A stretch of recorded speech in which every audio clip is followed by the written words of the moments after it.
to do that. Of course, we're going to keep on working this without the president and for their was very conclusive, good discussion. Families who have suffered for all of this is to commemorate the fallen, those who have died for all of our freedoms and for our country, and for their families who have suffered. Well, yes, sir. So today is Gold Star Mothers and Families Day. This is an annual proclamation. This is to commemorate the fallen, those who have died for all of our freedoms and for our country, and for their families who have suffered such grievous losses. But this is a proclamation commemorating Gold Star Mothers and Gold Star families. Yeah, and they're great people, incredible people. What they've had to go through. Very few people could have gone through this kind of thing. Gold Star. Okay, thank you very much. I'll put it over here, Steve. Next, sir, we have an executive order on TikTok. From the first days of your administration, you've charged a team from your administration, led by Vice President Vance, with ensuring that we can preserve TikTok as a platform for the 170 million Americans who use it, right, while ensuring that their data is properly protected as required by law. With this executive order, you will be effectively bringing into effect the agreement that will save TikTok and ensure that it can operate safely and securely.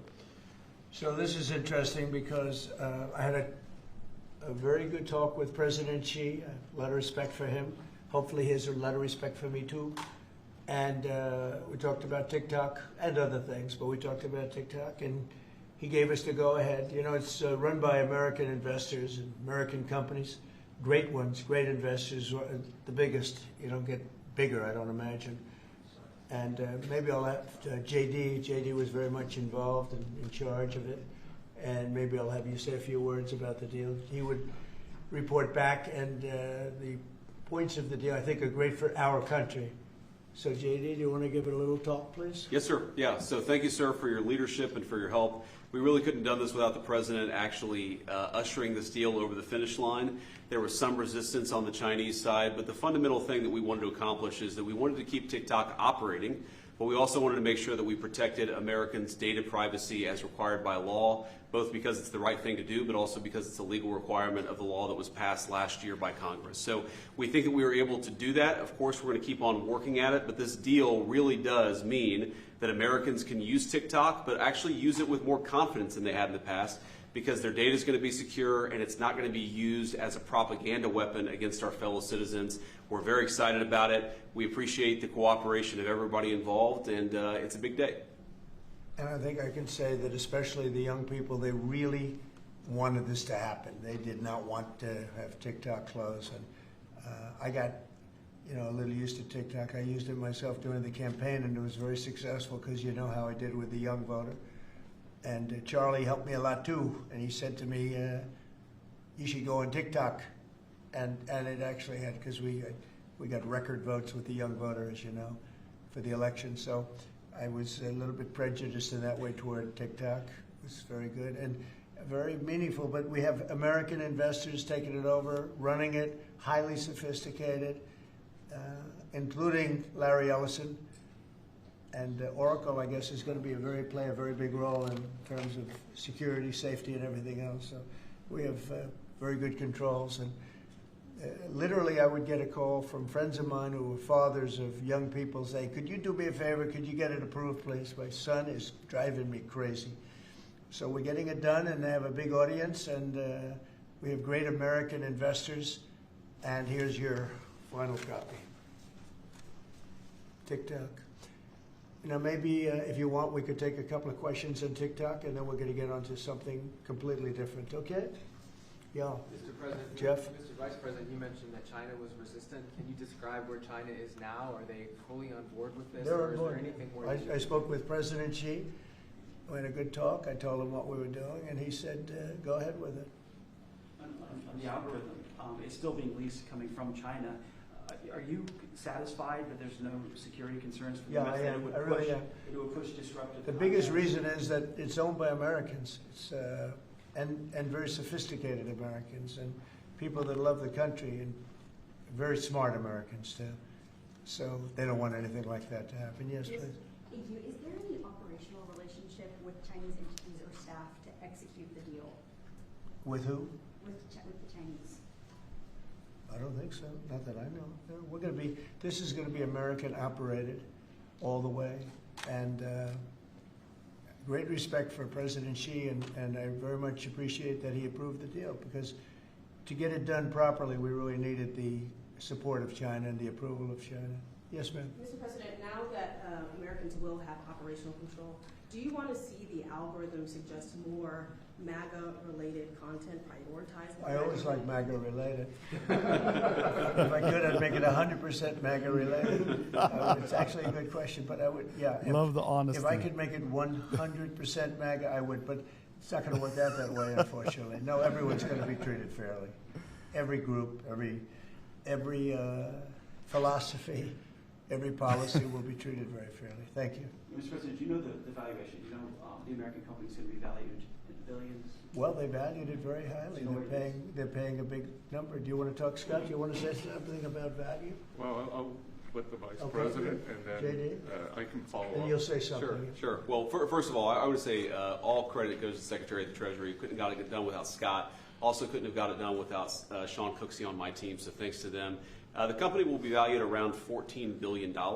We actually think this is a good deal for investors, but ultimately the investors are going to make the determination about what they want to invest in and what they think is a proper value. The most important thing is that it does protect Americans' data security. It ensures TikTok is still accessible.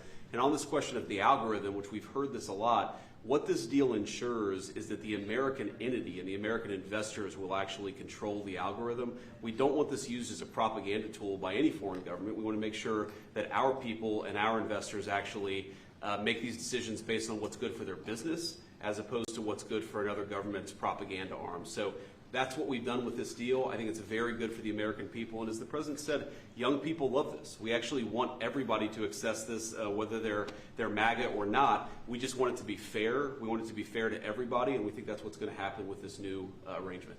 Well, the U.S. government, And just to follow up on the Vice President, there were two pieces to the transaction. The Vice President's office has worked since the spring for the commercial transaction between the investor groups, and then Treasury and a group including the Vice President's office were in Madrid 2 weeks ago to negotiate with the Chinese, and it was a result of President Trump's close relationship with Party Chair Xi that we were able to get this across the line. We created a framework for Party Chair Xi to agree, and then on the leaders' call, Xi and President Trump discussed the final arrangement. So it was 1-2. And that was the final piece. will the U.S. government get any kind of annual payment as a result of this deal? Taxes. It's going to make money, and we're going to get a lot of money in taxes. And you know, China wanted to see this go. It's a great legacy for China too. And, I thought President Xi was great in terms of his approval. We probably could have done it a different way, but it wouldn't have been the same.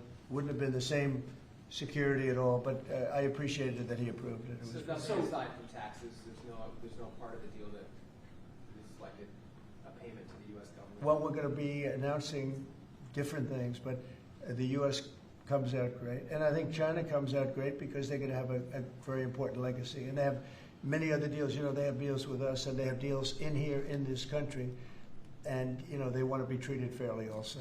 So, Mr. President and Mr. Vice President, the U.S. company could change the algorithm to push different content? Is that? The U.S. company will have control over how the algorithm pushes content to users, and that was a very important part of it. We thought it was necessary for the national security element of the law. We also just think it's important to protect American users. Again, we want users to use this platform the way they want to. We want the business to make decisions about content based on the interests of the business and based on the interests of the users, and that's what we think will happen with this new arrangement. And they're paying a lot of money, and I think hopefully it's going to be a great deal. They're very sophisticated people. You'll see a list. Have you seen a list yet of the people? Well, you've been reading about it. I know Michael Dell's involved, and Rupert Murdoch's involved, and a lot of, and let's see, we have probably 4 or 5 absolutely world-class investors that love the country. They made a lot of money with the country, and many of them are in a somewhat related business, so it works out pretty well. And they're going to be very careful about all of these questions that you've been asking. Who else beyond Dell and Murdoch? Well, it's a blue chip group of investors, and we'll be announcing more about who exactly is involved in the deal in the days to come. Oracle's playing a very big part. That's right, sir. And Oracle really understands this. And I think they're actually, and they've been involved for quite a while running it for the people, the previous people. And so it's really, I think it's going to be very well protected. Very, very prestigious deal, actually. On that point, Mr. President, as the President said, Oracle has actually had a role in housing the data for a long time, even when the entity was controlled by the ByteDance organization in China. So Oracle had a pretty interesting perspective on what was necessary to actually create true data privacy protections for Americans. They were a very important part of getting this thing done. Mr. President, you told us a couple of weeks ago you thought that the security concerns were overrated, but were there legitimate concerns when it comes to safety? From my standpoint, no, because the people that own it are, they're not China-centric, they're USA-centric, and they're very smart people. I guess you could say it about everything. Everything is what's secure nowadays. Things that you think are totally secure turn out to not to be. But I think in this case, it's going to be as secure as you can be because of the ownership and the people. And they have a big investment. It's to their advantage to make sure it's good and safe. Yeah. Anybody else? Do you have a question? No, behind you. Well, I just want to say, do you think this move and getting this deal done, Mr. President, do you think this honors the legacy, like Charlie Kirk, you mentioned that he specifically pushed you to get involved with TikTok in your campaign, helped you win young voters. Do you think this deal honors him? Well, I think it's a good thing. It's a good sign. We're doing very well, as you know, with the trade deals. We're doing very well with China and a lot of them. We were never treated properly. We were for 4 years, actually, but we were never treated very properly by other countries, and we're doing well. We've never done this well. We have, because of the tariffs that are coming in, the deals that are being made, $950 billion in one case. $950 billion, where previously they paid nothing. We have, as you know, in Japan it's $550 billion. South Korea's $350 billion now. That's up front. And one of the things I can say, I announced it lightly before, but we're taking in tremendous amounts of money with tariffs. We've never seen anything like it. No country's ever seen anything like it. I'm going to devote a little bit of that money, a little bit of the tariff money to our farmers. Our farmers have been incredible. They're the ones that let us survive and eat and enjoy our lives, right? Eat too much, maybe in some cases, like mine. But I will tell you, we're going to take some of the tariff money, relatively small amount, but a lot for the farmers. And we're going to help the farmers out a little bit because during this transition period, a period where we're taking in incredible amounts of money, we'll have a little bit of a shortfall with the farmers until the tariffs kick in, because they haven't kicked in for the farmers yet. And I decided before, and I spoke to all of the people here, that I want to make a contribution out of the tariff money, a small percentage of it, but it's a lot for the farmers. It'll make the farmers feel very good, just help them through the transition. And ultimately, they're going to be making a fortune. They will be one of the top in the whole world in terms of percentage gotten from the tariffs we're taking in. But we have so much coming in, it's a very small thing. But I want to, in fact, just get the word out to the farmer, because they'll be struggling until the transition is complete. Then after that, they're going to do, I think, better than they've ever done before. Last time I said, get yourself a larger tractor and more land. And that was when they were doing very poorly, and they ended up doing that, and they did very well. That was with the deal we made with China. Unfortunately, Biden forgot about the deal, and he never enforced. I enforced it till the end, and China was very honorable. But when Biden came in, he didn't enforce it. So when you don't enforce a deal, they don't do it. So it's terrible. Biden was very bad to the farmers of our country. So we're going to be doing that. It's an honor to do it, too. Brian, did you have a question? Yeah, I was just going to say, what's your message to the millions of small businesses here in the U.S. that really rely on TikTok to reach their end user, to market their service and their product? Well, thank you for that question, because honestly, we were getting hit up. They use it for virtual advertising, and they pay very little for it and nothing for it. And small businesses have become very successful because of TikTok. And we didn't think of that, when everyone's saying, oh, TikTok and this and that. But over the last 6 months, I was called by so many people saying they're going to go out of business if they can, because they use it virtually as a advertising tool. And without it, they wouldn't have anything. They wouldn't be able to get the word out about their good product or whatever it is they're selling. So it's a very important thing for small business. It's another reason I wanted to do the deal so badly. So let's go to another subject now, if we might, okay? And Will, Mr. Chairman, please. can I ask you about farmers? Yes, go ahead. What does that look like? Is that going to be direct checks to farmers, or is it going to be Well, we taxes? haven't decided that. We'll be dealing with Brooke later and the Secretary of Agriculture, and we'll figure out how to get money to the farmers. And again, this comes out of the large amount, hundreds of billions of dollars of tariff money that's pouring into the country. The tariffs, remember when I said a long time ago, I said it's the greatest word, it's my favorite word in the world, then I had to say, I was forced to say other things, and of course rightfully so, love, family, religion. So I think I put tariff number 5. I was forced because the fake news did a big number on me, it's one of those little, but let's say it's my 5th favorite word tariff, but it's making our country very rich. And when our country is rich, I'm able to help the farmers, and I'm able to help even other countries that are in trouble. But we're able to help people that are in trouble. Medicaid, Medicare, Social Security. It's all a benefit of this tremendous amount. And I hear numbers coming in today, Scott, where the numbers were very high, right? The economic numbers were off the charts, sir. Unfortunately, right? Because this is the only country in the world where you announce great numbers and the stock market goes down. Because when you announce great numbers, they immediately want to take that success away by raising the interest rates.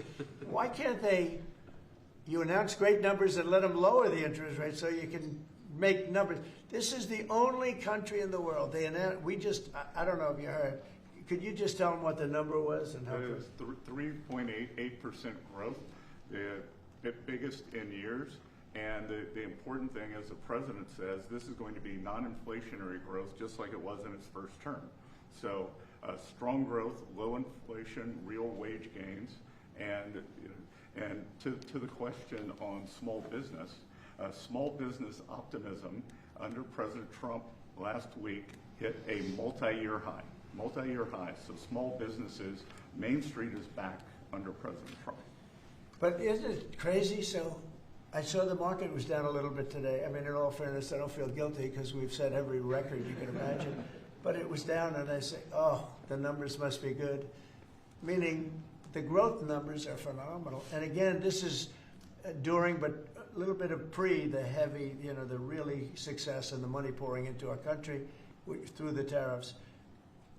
And I just say, why can't we have great numbers and lower the interest rates so we have even greater numbers? So people were saying, oh, the numbers are so good, they're going to have to raise interest rates. That doesn't have to happen. And there's no inflation.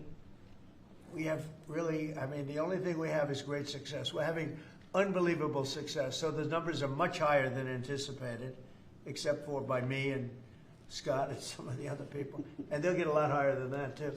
But I don't want to, every time we have good numbers, say, let's take all the juice out by raising interest rates. It's so backwards. It's so backwards. Well, Mr. President, they don't appreciate the importance of the third leg of your stool, because trade, taxes, and deregulation allows for significant upside growth without inflation. So eventually the people at the Fed will be able to focus on this like Alan Greenspan did in the 90s. You can have strong growth and low inflation, and I think we can get the stock market up, Wall Street, Main Street, both doing well. And we want low interest rates. There's no reason that every time we announce these record numbers, these numbers are way above projections by all the great geniuses out there. They knew this was going to happen. So they had 71 different people, and only 2 got it right. Me and another gentleman from, I think, my wonderful Wharton School of Finance, actually. So anyway, but I really want you to look at that. Every time we have good numbers, they say this is a good time because they're guarding against inflation that may happen in 2 years from now. We have to change. We have to change our thinking. We should be rewarded for good numbers, not penalized. So, Mr. President, is that 3.8? Is that the start of a 3% growth for the Well, entire year? you know, the number was projected at 2, because we're in a little bit of a transition period, but that transition period's ending faster than we thought on tariffs. The money coming in is much greater than people thought, and there's no inflation, essentially. There's no inflation. We just went through the worst inflation in the history of our country under sleepy Joe Biden. He was sleeping, and the inflation was really bad, worst ever. They say 48 years, I'll take that too, but I think it was probably the worst inflation we ever had because of spending and energy going through the roof and everything else. By the way, energy's way down. And you're going to really be impressed when you hear what happened today with President Erdogan of Turkey. I think it's great for both countries. I think it's great. We have great relationships with a lot of countries. And you may be even more happy when you find out, because we spoke with Bibi Netanyahu today, and we spoke to all the leaders in the Middle East, who are great people, and we're getting pretty close to having a deal on Gaza, and maybe even peace, which would be the first time in about, 2,000 years, I think? In the region, I'd say the first in, Steve, what would you say, first in 2,000 years, or maybe 1,000? Huh? 2 millennium. It's a long time. Yeah, go ahead. Did everyone agree to stop buying Russian oil? Did he? I don't want to say that, but if I want him to, he will, yeah. But he didn't think that. Well, I didn't say, okay, you stop, but I believe you. I believe you will stop it, yeah. Did you make a deal? You know why? Because he can buy from a lot of other people. He can buy from a lot of other people. You know who really can't is Hungary.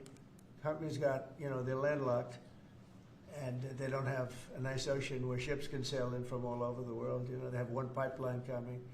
Because I spoke with, he's a great guy, he's a great friend of mine, but, that's a harder one for them. And Slovakia, too. They're sort of married to one pipeline. So I just don't want to have people go blaming them when, we spoke to them at length today, and it seems like that, for them it's a little, but that's that. Turkey has a lot of options. He's a great president, a very smart man, and he's going to take, he's going to do what's right. But we had a very good conversation having to do with the purchase of military equipment, etc. Any other Would you questions? make a deal on F-35s, Mr. President? I will be able to easily if I want. So we may do that, yeah. But not yet. Well, it depends. He's going to do something for us, yeah. Please. Is the U.S. going to have sanctions on Turkey? Can I ask you, we're a few days away. By the way, here we go with this guy. Go ahead, let's go. Let's hear the question. We're a few days away from the end of the fiscal year and a potential shutdown. Right. Is there going to be a government shutdown? Could be, yeah, because the Democrats are crazed. They don't know what they're doing. They want to have the border opened up so that criminals can pour in. We're doing unbelievable borders closed, and people are coming into our country legally. They continue to want to have men and women sports. They continue to want to have transgender for everyone. They want to raise everybody's taxes at a number that's not sustainable. It's the only time in the world I've ever seen a party that wants to raise taxes. I grew up in a family where I'd watch politics, and I always liked it from the time I was very young, but I'd always see politicians say, we will lower your taxes. These guys, they campaign on raising your taxes, but they want to raise taxes very substantially. Well, the one thing they're concerned about, look, Republicans have total control of Washington. You guys have control of the House, the Senate, there's you. Well, when you say control, so we need 60 votes for this, and we have 53 Republicans, so we need 7 Democrats. And those 7 Democrats and others are asking for an extension of a tax credit on people who get the Affordable Care Act and some other government-backed health care. So are you willing to negotiate on that what they're issue? really asking for is they want to pay for illegal aliens that have come into our country by the millions and get onto the rolls, and they want to pay. And our people don't want to do that. Our people are taxed enough. We just approved the largest tax decrease ever in the history of our country, including the extension of the previous Trump tax cuts. The tax cuts that we just approved, they want to use those tax cuts to give the money to illegal aliens, people that came into our country illegally and that are leaving the country. So there's been a self-deportation because of what we've been doing that's been incredible. Okay, yeah, please. Secretary Hexer is inviting military leaders from all around the country on Tuesday. Will you also be there? From all around the country to what? To Virginia. He's to inviting the generals and admirals to Virginia for a big meeting. They're not sure why. Well, I know, I love it. I mean, I think it's great. Let him be friendly. Let him be friendly with the generals and admirals from all over the world. Why, is there something, no, but is there something wrong with it? And what is it about? Will you be there personally as well? And what is it about? Well, I'll be there if they want me, but why is that such a big deal? I mean, the fact that we're getting along with the generals and admirals from all, remember, I'm the president of peace. It's good to get along. It's good. You act like this is a bad thing. Isn't it nice that people are coming from all over the world to be with us? It's not particularly unusual that generals who report to the Secretary of War and then to the President of the United States are coming to speak with the Secretary of War. It's actually not unusual at all, and I think it's odd that you guys have made it into such a big story. Is it a big story? I mean, I don't think it is, sir. I would think it's, no, but isn't it a good story? I mean, you know, we're respected from all over the world as a military force. You know, I rebuilt the military during my first term, even though we gave a chunk of it away to Afghanistan. But we're talking Afghanistan too, by the way, about Bagram and about that. But that's a very small amount compared to what we rebuilt it by. But I rebuilt the military, and we're very respected. We have the strongest military anywhere in the world without question. We have the greatest equipment in the world. We're selling the equipment to other countries. And a lot of generals want to be here, and they want to look at they're also going to be touring equipment sites. They're going to be talking about the newest weapons, et cetera, et cetera. But I think it's great when generals and top people want to come to the United States to be with our now called Secretary of War. Does everybody like the name?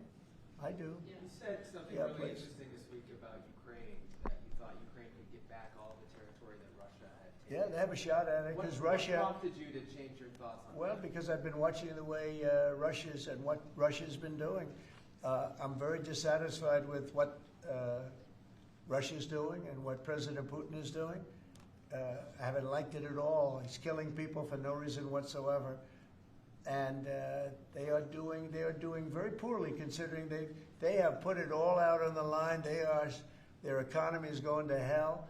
They're bombing the hell out of everything, and they're picking up a very little territory, if any. In fact, they're losing some territory. So I think it's been very bad for the reputation of Russia. This war should have been over. If this were our war, we would have had it over in 1 week. And they're getting into fourth year, Jeff. They're getting into the fourth year now. 4 year of fighting, and you see what they've taken. Now, the last month, they've taken very little, and you've been reporting on all the bombing, all the drones all over the place, 900 drones coming into certain areas like Kiev in one night.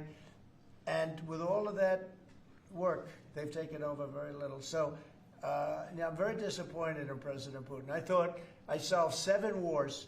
In fact, we have a great leader coming. We have the Prime Minister of Pakistan coming, and the Field Marshal, Pakistan. Field Marshal is a very great guy, and so is the Prime Minister, both.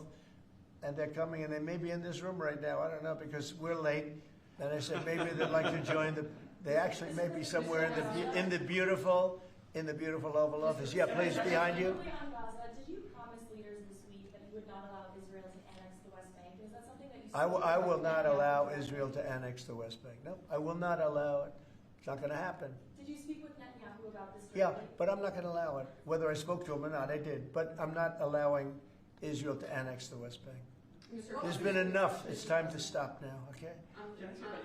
Yes, please. Jasmine Crockett recently. Jasmine Crockett.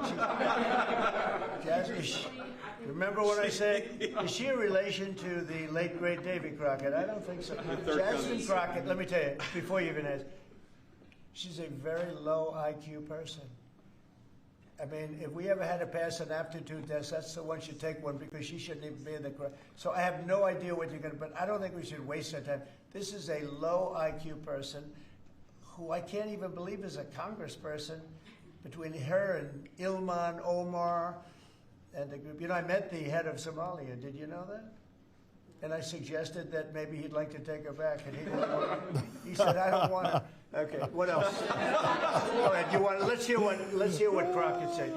Oh man, you gotta hand it to President Trump. To slave patrol. I want to ask you. He's a normal, actual human, and he speaks his mind and says what he wants. Yeah. Well, I think she's gone over the line, He's and I not think fake, a lot of dude. the He people. just Look, says what the comes to his Democrats head have and become what radical he left means. lunatics. He's not They have scripted.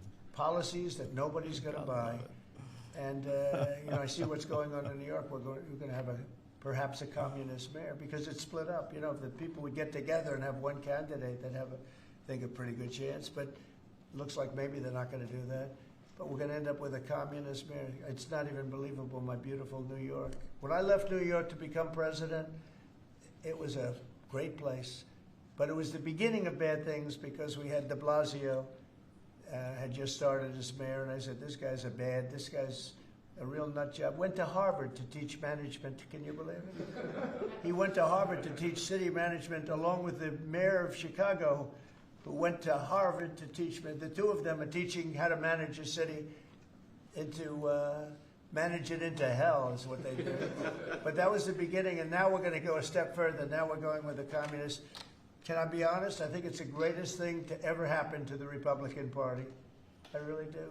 I think if a communist takes over New York City, I think that's a gift to the Republican Party. It's sad for New York, but it's a gift. And New York will recover because sometimes you need a shock like that to straighten you out. But it's politically, it's probably a very good thing. Mr. President, you asked immigration, crime, and the World Cup. Actually, so That's a lot of questions. You have a number of cities that are pushing back against your immigration deportation move as well as your crime initiatives. Some of those cities. I don't think they're very much pushing Some of back. those cities have World Cup games. Yeah. Seattle, San Francisco. They're going to be very secure. But could those games move if they don't cooperate with your crime? Well, that's an interesting one, I guess, but we're going to make sure they're safe. They're run by radical left lunatics and that don't know what they're doing. Look at Washington, D.C. I just got numbers. There's like no crime in Washington, D.C. You, Jeff, will not be mugged walking down the street. You can walk down the street with your family. You can walk down your street with your wife, your daughter, your son, and you're not going to be. We took out 1,700 career criminals that we're not allowing back. And we have this city in great shape. There was a time when not long ago, when every single week you'd have at least one murder. And look what's happening with Washington. It's safe. I went to dinner in Washington just to prove a point. I gave a press conference in the middle of a street. I wouldn't say Secret Service was thrilled, but I did it, and here I am. Look, Washington, D.C. is such a great example of what can be done. We did it in 12 days. We made it very safe in 12 days, and now it's much safer than that. One other thing, I drove around Washington over the weekend, and I said, look at the difference. The grass looked great. Everything looked great. We had a lot of our National Guard, and we didn't ask them to do it. They did it themselves. They're proud. They're great. And they were picking up paper. They were cleaning. The place looked really beautiful. So we have a great Washington, D.C. We, as you probably know, we're going into Memphis, and we're going into some other cities, and very soon we're going to go into Chicago. It will be safe for the World Cup. If I think it isn't safe, we'll move it into a different city. Absolutely, we'll take the world. If I think it's not, it's actually a very fair question. If I think it's not safe, we're going to move it out of that city. If, like the governor of Illinois, who is, look, between last week and the week before, 11 murders. Bunch and of 38 haters in the people were chat. shot. Bunch of Then he gets haters, up and bro. says, "This Call is it very Hater safe." Nation. And then he says crime is better. The reason crime is better is because Cash put about 5 months. Let me ask you guys this. Those of you that are obviously on the left in the chat, do you think Democrats have done anything to help themselves ever since this failed election? If so, let me know in the chat. Let me know if there's anything you think Democrats have done to help themselves after this failed election. 25. It's because the FBI was there. So, no, if any city we think is going to be even a little bit dangerous for the World Cup or for the Olympics, Haters in the chat. Hater Nation. Because they're playing in so many cities, we won't allow it to go to. We'll move it around a little bit, but I hope that's not going to happen. Yeah. Bunch of haters in the nation, bro. That's what I call that. In the chat. Does your administration have any plans, apps, or get them removed, or any? Well, I can't tell you about that, but No, it they tells you haven't when done they want to anything. wear masks or they want to hide a little bit, why that's so important. But these are great patriots, the ICE. And one I'm waiting to see if there's any more executive orders. I'm assuming there's not, but he signed executive orders for TikTok, and we're waiting to see what else is going on here. But I want to hear from you, Democrats and lefties that are hating in the chat. Do you think the Democrats have learned anything or adjusted anything or helped themselves in any way after this failed election? Because I haven't seen it. Only got worse. great cabinet. We have great people. And he didn't have great people. He had terrible people. Look at Afghanistan. Look at the people he had running our military. No, they're not canceling to bring TikTok under U.S. control, under American companies and American government control. Well, I don't think it's governments, American companies. I was really horribly wounded. So the country's affected. Like it's probably almost never. You guys are asking me what I think about should release them. I think everything should be released. Don't overpromise and underdeliver.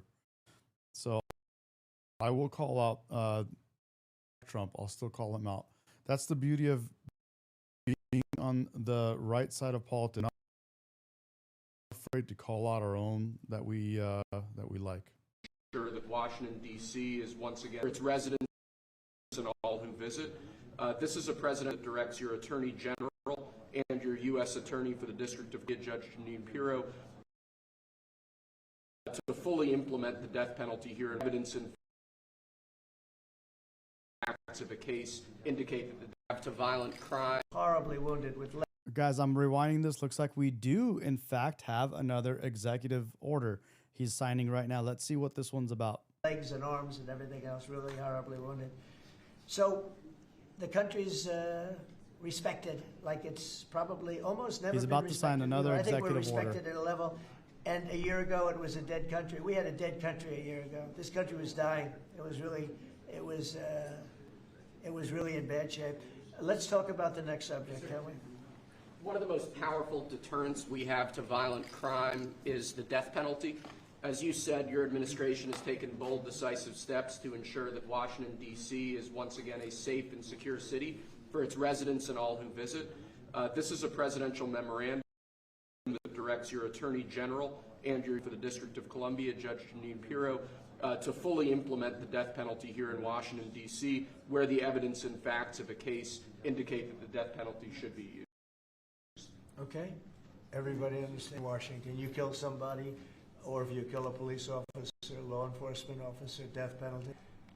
And hopefully there won't be that. So again, it's way down. I mean, we have had week after week after week where we haven't had a murder. I said that the other day in front of the president of Poland. I'll try to turn it up. The press was here, and I said, ladies and gentlemen, I'd like to announce that Washington, D.C. has not had a death in 4 weeks, a murder. And he looked at me and goes, is that good or bad? You know, he said, what kind of a place is this? But it's Is true that better for volume? years. I mean, every week, essentially, somebody got killed or more than one. And this is a very safe city right now. We don't play games. And, you know, it's interesting. We took these careers out. They call them careers.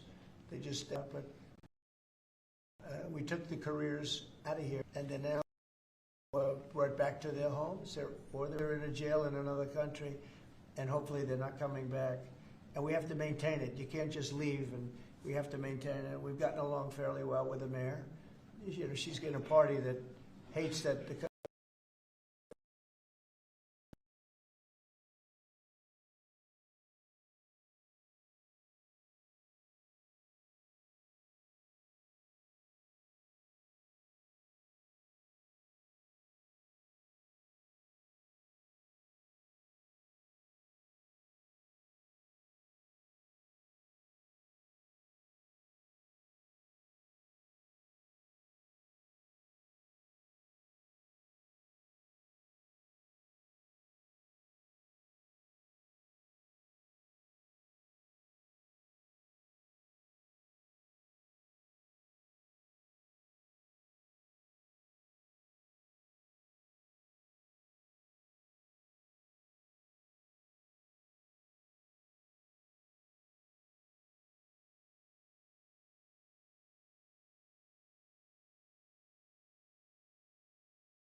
at interdicting these groups, preventing them from performing acts of violence, and also looking at sources of organization and funding and support that prop them up and allow them to do the acts that they have been doing.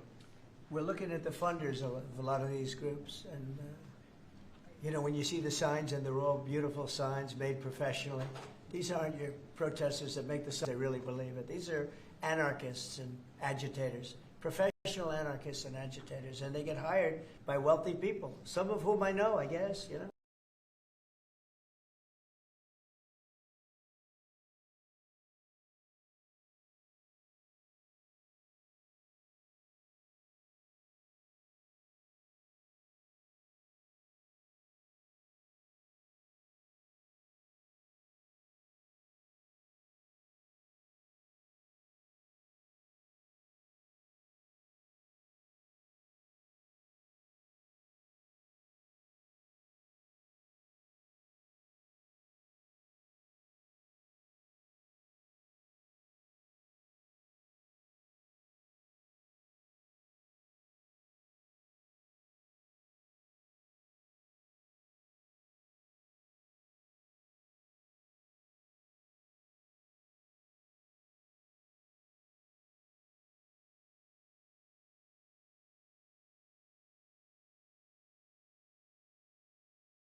Started off as a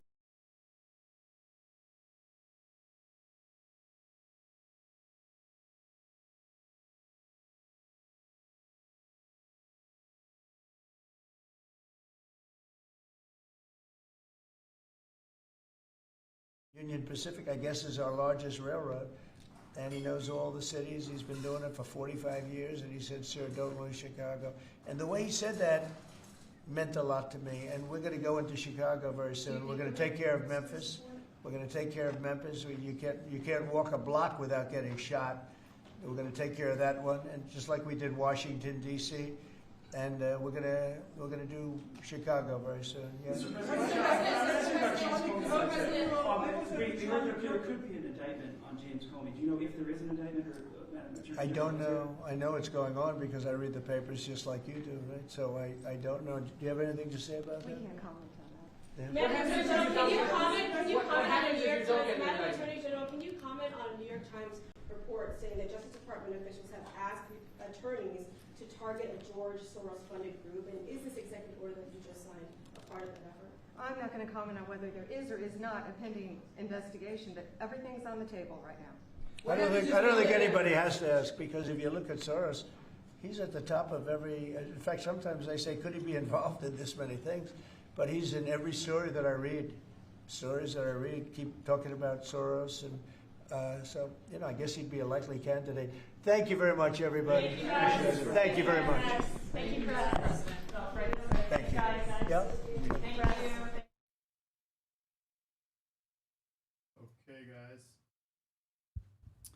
Okay, guys, those were the Trump executive orders, and I'm going to switch into Nick Fuentes.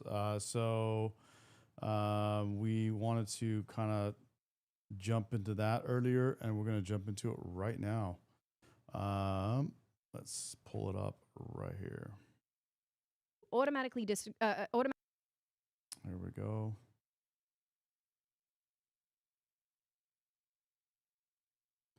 And we are back. Well, here's the thing. When something like that happens, these like interracial killings, the only thing you're allowed to say as a white person is, well, if the shoe were on the other foot, there would be outrage. That's the only thing you're allowed to say. They say if it was George Floyd, people would be marching, rioting. When a white kid is killed, no one does anything. Right. Yeah. And I said, but that's really not saying anything. That's a sentiment which it really just says, well, the left is hypocritical. There's a double standard on race. But it doesn't really express, in my opinion, what white people are feeling. White people are feeling is, why are we putting up with this stuff? Right. And it's like you said, you move to a white neighborhood, you make money. We live in America. It's 21st century. We don't want to deal with these problems. Right. And it just so happens that it is these young black adolescents that's doing it in Chicago and wherever. And so I went on my show after that killing and said, we're just kind of done with Guys, I'm going to fix the stream in 1 second, so just hang tight. We're going to make a quick little...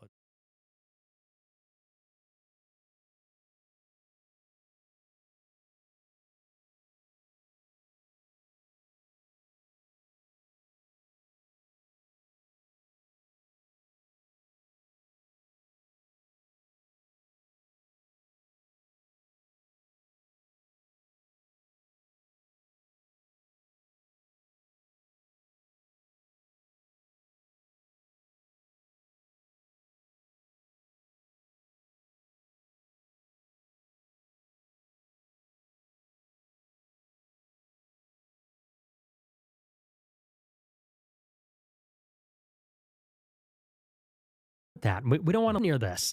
Because here's the problem as a white person. You can either be Daniel Penny or Austin Metcalf. You can either be someone that takes a stand and defends yourself, or you can rash judgment and you're either in jail or you're a racist. If you defend yourself, you get charged with murder by a liberal DA. Then you're a white supremacist, racist, you're super judgmental, you're canceled. Yeah, you can't be a white guy who made a mistake. Exactly. Yeah. Exactly. And then on the other side, if you're not racist enough or not careful enough, if you're Austin Metcalf, you make the mistake of confronting the wrong black adolescent, you're dead. You forfeit your life. And if that's how it's going to be, who wants to live in a neighborhood where you're walking down the street at night and you look over your shoulder, if you cross the street and it's a good black person, you're a racist. If you don't cross the street and they're a predator, you're dead. It's no win. Right?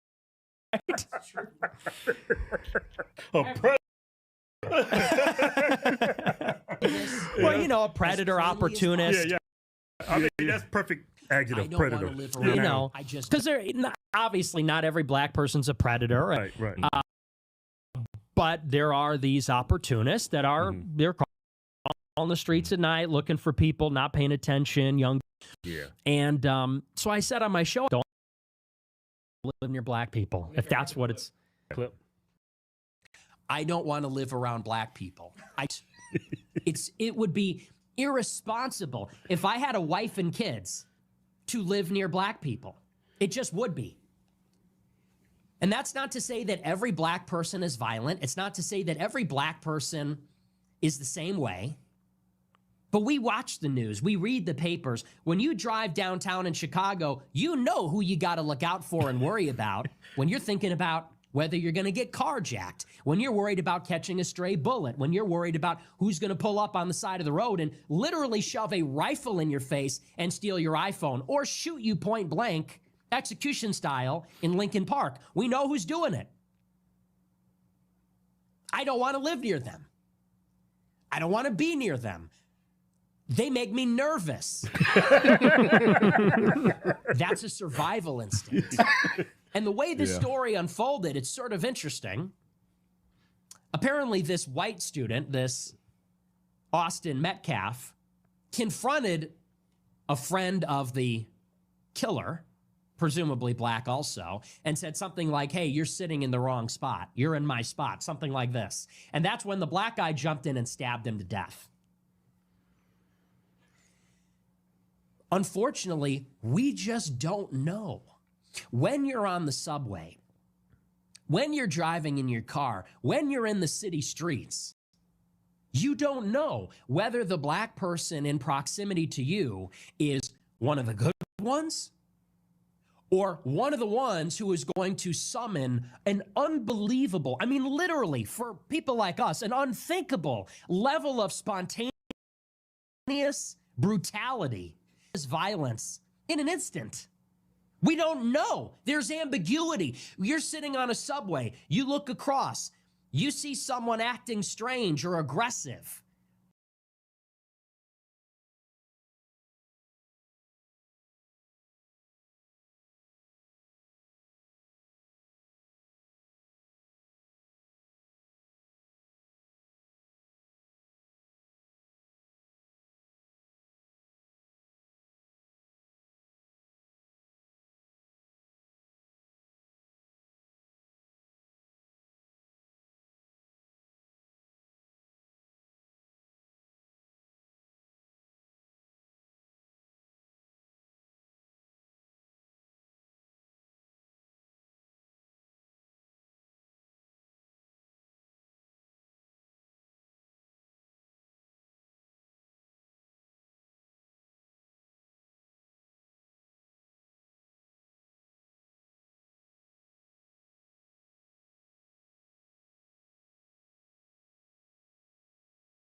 In 1920, and I lived in a black neighborhood.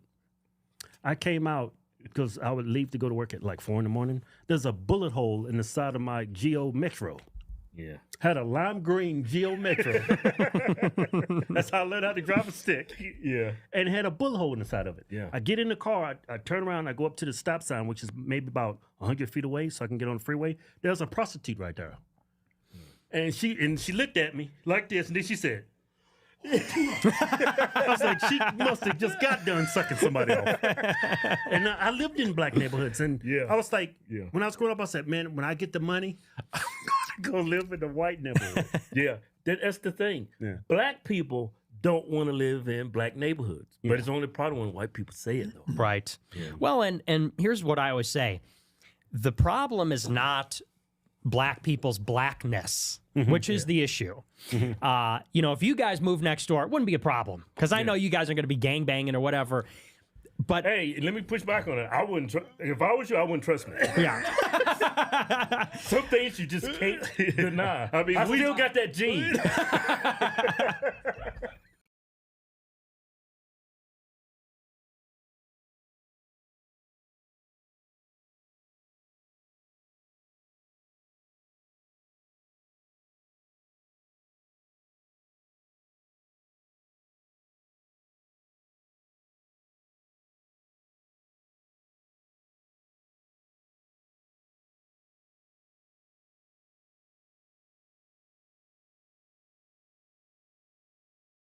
people associated with black being peaceful. No one would have an issue. People say, "Oh, great, black people moving in the neighborhood. This is awesome.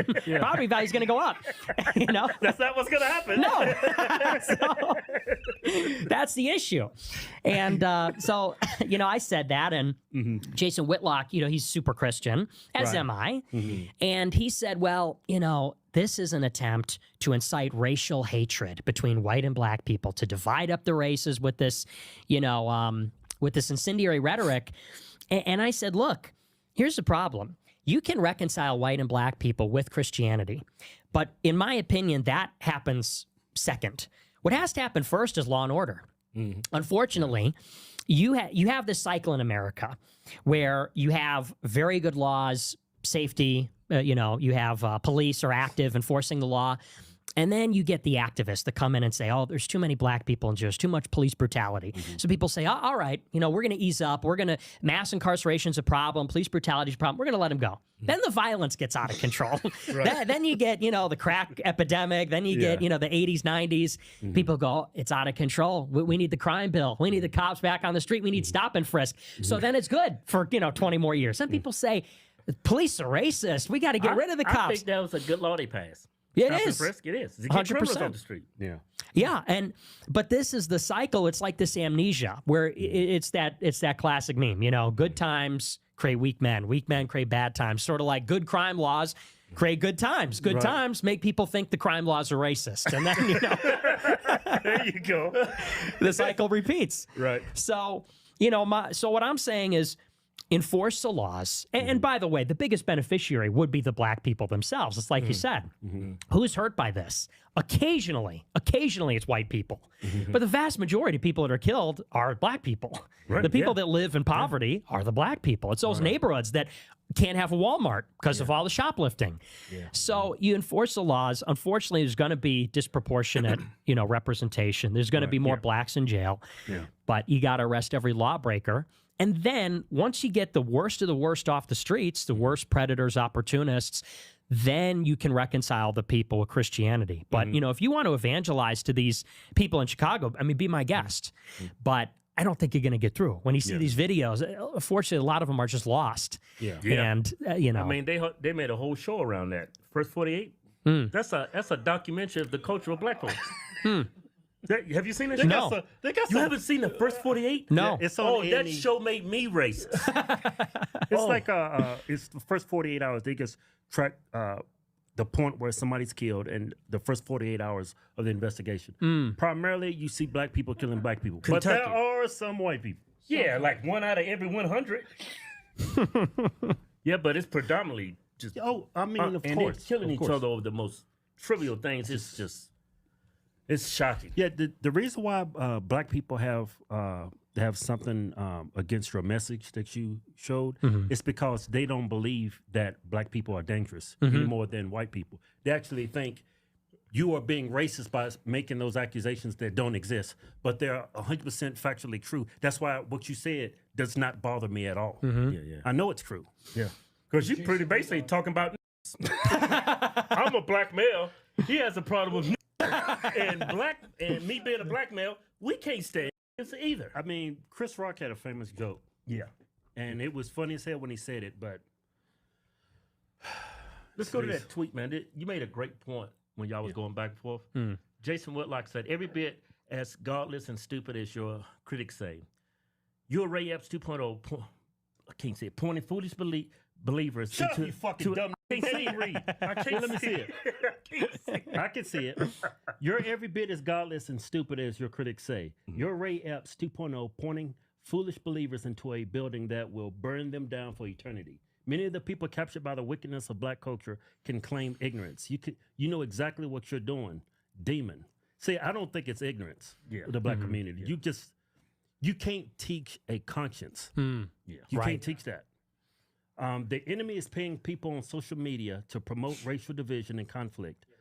The aftermath of Austin Metcalf, Carmelo Anthony is a psyop. I don't think that's a psyop. No, don't fall for it. Stand on the word. Rebuke any so-called believer and not pointing to Christ. Don't you think in his message, in a roundabout way, he's saying black people are incapable of a rational thought and white people are superior, so we're going to give them a pass? Pretty pretty much he's saying white people, black people are inferior to whites with that message. Because I don't think they can claim ignorance. Right. Yeah. Yeah. Black people are not vegetables. They know exactly what they're doing. Yeah, that's exactly right. And that's sort of the issue is, you know, you have this new breed of conservatives where they want to hide behind the cross. They're pushing like a BLM woke. It's exactly like you're saying. They used to call it the soft bigotry of low expectations, reverse racism, whatever. And now you have conservatives with the exact same mentality, which fundamentally means blacks have no accountability. Right. You know, like you said in the tweet, they can claim ignorance. What does that mean? It means they're not culpable. You know, they're not responsible. They have no agency. We They have can't no blame IQ. them. Their IQs are very low. Right. They can't help themselves. When they rob somebody, they steal a car. They're wired that way. I don't know. Hey, I think your response to him, I loved your response. What you said. So tired of hearing that black crime is caused by black culture. For some reason, rap music doesn't make white people steal cars and shoot people. Yeah. It only works on black people. That was a great response. Thanks. Yeah. Well, yeah, I mean, and it made me rejudge the things I'm saying. I keep saying about black people. Yeah. Man, it's our culture, it's the music, it's in the movies, but that's just an excuse. Yeah, and he's coming from this point of view that you're teaching white people to be racist. Everything you're saying, they already thinking it. You just got the balls to say it. Right. So you're not, white people know what's up. Yeah. They do. Yeah. I knew what was up when I was like 12 years old. Right. I said, I'm going to play with Scott. I'm not playing with fucking Tyrone over there. I mean, the first gun that was ever put on me was at 12 years old, and it was a black kid, and we were on the basketball team together. Wow. Yeah. Going into basketball practice. Yeah. Wow. That's crazy. I still remember that, yeah. Yeah. Yeah. Well, and it's true. That's what I intend to do with the show is, I mean, I'm expressing my opinion, but I'm also speaking for a lot of people that don't want to offend or they don't want to get canceled. And unfortunately, as far as we've come, because people have woken up a lot on a lot of different issues, people are still paralyzed out of fear of being called racist, saying the wrong thing, offending people. And the reality is that I think that race, it's one of those things you're never going to fully bridge that divide. You know, you have white people, you have black people. They're different. They identify differently. And this idea that we're going to be so Christian, we're going to overcome that, or so American, I don't think it's going to happen. And that doesn't mean we have to hate each other. I think we could live in harmony. And I think, you know, we could strive for understanding and empathy. But, you know, the idea that the only reason we're set in conflict is because of racists dividing us or the media or the culture, it's just not true. People are tribal. It's who we are. It's in our genetics. And nothing's going to change that. I think this one Carmelo Anthony case, it really, you know, it should open a lot of people's eyes how tribal we can be, because when Daniel Penny, what happened with him on the subway with that Michael Jackson impersonator, a lot of white people came to his aid. A lot of people came to his aid and donated money to him to help him in his defense, which I understand why. I don't think it was a racist. I don't think then it was because they're racist. But then you look at Carmelo Anthony, where here's a black kid who obviously did something wrong. He should have never had that knife. But you see a lot of black people defending him, not because he was right. It's because they're defending him because he's black. Yep. Almost $500,000 Yeah, it's up to $500,000. Yeah, but if the shoe was on the other foot, the circumstances was the same, just the races were reversed, white people would not embrace what happened. That's the difference I want to point out when it comes to black and white. Culturally, I mean, spiritually, I mean, you go on Facebook, TikTok, it's black people, black pastors defending that kid's They're comparing Carmelo Anthony to Rosa Parks. Yep. I mean, they're not even comparing apples to oranges. They're comparing apples with hairy nuts. It's like low IQ, low capacity. Yeah, that's the only. Dude, do you guys agree with what they're saying? Where if the shoe was on the other foot, this part right here. Facebook, TikTok, it's black people had that knife, but you see a lot of black people defending him, not because he was right. It's because they're defending him because he's black. Yep. Almost $500,000 Yeah, it's up to $500,000. Yeah, but if the shoe was on the other foot, the circumstances was the same, just the races were reversed. White people would not embrace what happened. That's the difference I want to point out when it comes to black and white. Culturally, I mean, spiritually, I mean, You guys agree with that? I mean, I think it's pretty obvious, right? What they're saying is actually true. If it was switched around, you wouldn't see that happening for the white kid if the white kid was the one that did that. You go That's interesting. on Facebook, TikTok, it's black people, black pastors defending that kid. They're comparing Carmelo Anthony to Rosa Parks. Yep. I mean, they're not even comparing apples to oranges. Why would they? I don't know why they. I don't get that. Why they would compare him to Rose? Like, why they? Like, he clearly did what he did, and they're putting up 500K because he's black. They comparing apples with hairy nuts. it's like low IQ, low capacity. Yeah, that's the only thing I can really call it. No. Yeah. They trying to say self-defense. Right. Like, and they even brought up the accusation that if you tell somebody to leave, that's bullying. Right. I was like, how did you reach that point when you consider that bullying? Yeah. You have I'm to on be TikTok and I'm mentally looking at stupid. everybody's reaction Yes. about what happened. Well, it's like you said, it's between just pure- Metcalf and Okay. Carmelo Anthony, right? And the black reaction is what you expect. But white people, obviously not all of you, so let me just get that out the way. But a bunch of y'all are just a bunch of racist, bigoted crisis actors. People really believe that that kid had the right to tell Carmelo to move. This kid wasn't working security. He wasn't given no responsibility. He wasn't the seat manager. Like, if that kid would have just minded his own business, would he or would he not still be alive? Officer got alive. A lot of people are trying to make it a race issue, and it's not. It has nothing to do with that right there. This was self-defense. And this is all over TikTok. I see a lot of posts on Facebook. This is wild. Self-defense. Yeah. From one demographic of people. Yeah, it's all black people. Did he have any injuries? Do you see his mugshot? Clean face, nothing. No scratches, no nothing. No punches were thrown from what I heard so far. Yeah, it's something wrong with the black community. I was like, man, you can't be this dumb. Man, if that was self-defense, the murder rates would go up. You could kill somebody for anything. Yeah, right. Look, what horrible precedent that was set. Okay, what? Do something, I'll kill you. Or do something. No, get out. Stab me, you stupid. I don't have it in me. That's why I didn't respond. I guess it's my white side talking to me, but that's crazy, man. It's just that whole case is like, man, I just lose all hope, especially when it comes to the black community, because like, why would y'all even put y'all's name, your brand behind defending a kid who obviously is wrong. Yeah. Dead wrong. Well, it's base tribalism. You know, it's like you said, they're sticking with this guy because he's black. What video? And I think what is barely concealed is a contempt for white people, which is, you know, it's like a racial pride thing. When they say Rosa Parks, they say, oh, the era of white people telling black people, you're in the wrong seat is over. You know, exactly, what's next? A white woman's going to touch a black woman's hair and she's going to get stabbed in the face, you know? Shot in the chest. Right. Don't touch my hair. You can't touch my hair. Your black voice is better than my black voice. So I practice it more. Yeah. But Jason Whitlock, like politically, I align with him a lot. Mm-hmm. Yeah. So I don't know. I think he's showing way too much empathy for the black community because he is black. Yeah. And I've been through that, and I was like, you know what? I'm done with that. I'm just gonna stand for what's right, and if what's right that's what I'm gonna stand on. So yeah. And I like him. He's a good guy. He's very positive towards him. Because initially I disagreed with him. I was very positive. I said, you know, I respect him a lot. He's Christian. Okay, guys, I want to put this on. I right put the here. guardrails on. It seems This like is live. it makes life better if we could just do.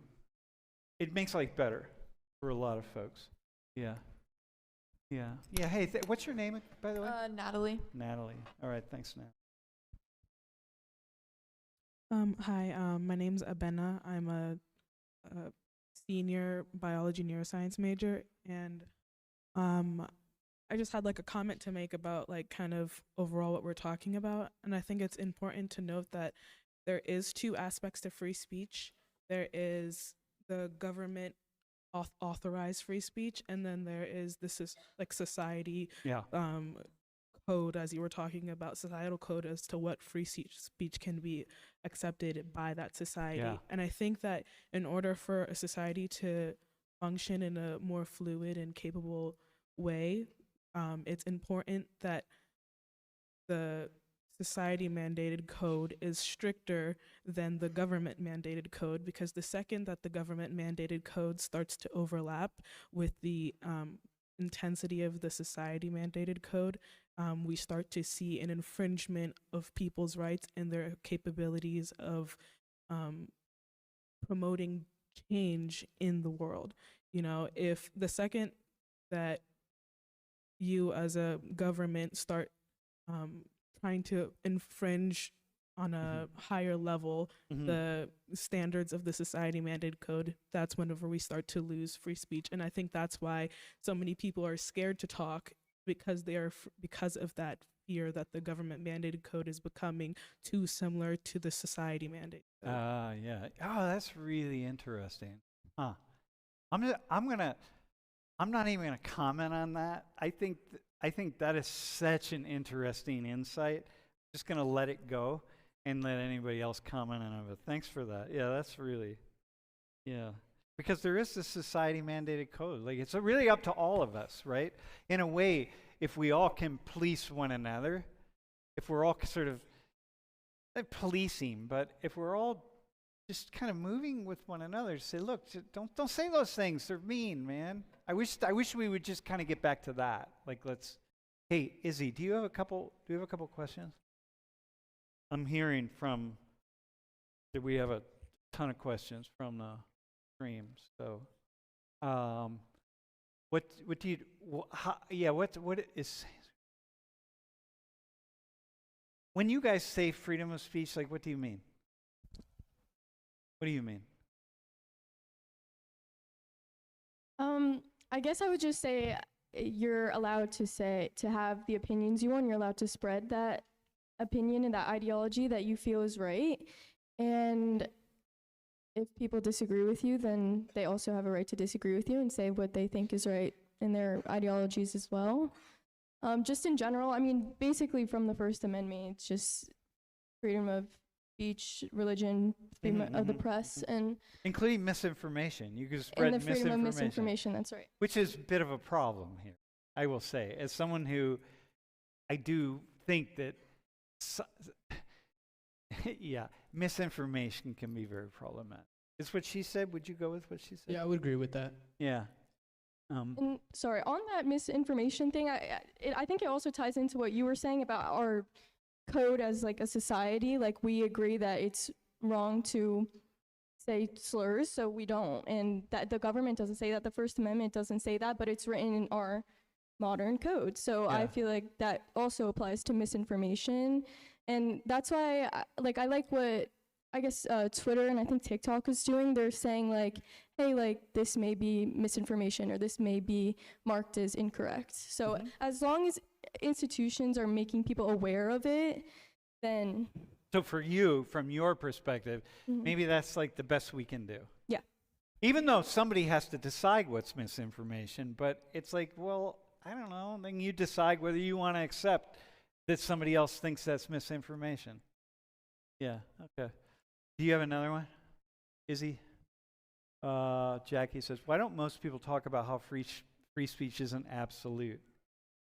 Yeah, it's not absolute. It's like, it's not ever, you can't just say anything you want to say. And also, speech constitutes actions. Speech leads to actions. Speech is an action.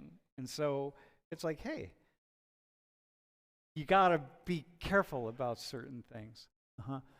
Jackie, the question is, I think because we don't talk about speech enough, that's why we don't talk about that. Do you have another one? Are the risks of restricting free speech greater than the freedom itself? Can I ask you that question? So there are risks to at the end of the exam, you had to take a. Are there any? I'd really like to have a volunteer student who is an international student from. Where are you from? Remember, especially for you two. Right. So speech codes is just like the way you can say whatever you want. It's freedom of speech, freedom to. Like you can say whatever. Just that. Like, got it. Cool. So, first question for the two of you. What do you? Why do you think we have protections on speech here in the U.S.? Just that. Like, what do you like when you think about? Don't. There's no right answer to this. Okay, so I'm not asking you the right answer. I'm not asking you to go into the legal doctrine and legal codes and figure it out. Just like you, as people who were born in another place, you came here to study. Like, when you think about, first off, do you think, is this talked about back home, the U.S. and freedom of speech and stuff? Is that something that is a point of conversation? Like, we've heard that, like, the freedom of speech, like, this is, like, the first thing, like, you know, about, like, the U.S. About the U.S.? Like, the freedom of speech. Like, you can say whatever you want. And, like, I don't feel like lately people can actually do that.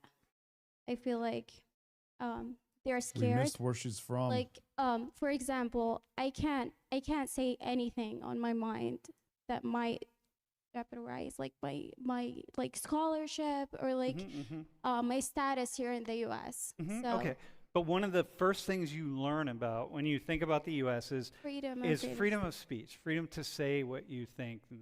Different speech codes than in other countries. Yeah, Jackie, how about you? Let's see where she's so from. So can you go back? So we're gonna introduce you. Wait, and I'm a freshman here. Yourselves. Hi, my name is Gaga. I'm from Saudi Arabia, and I'm a freshman here.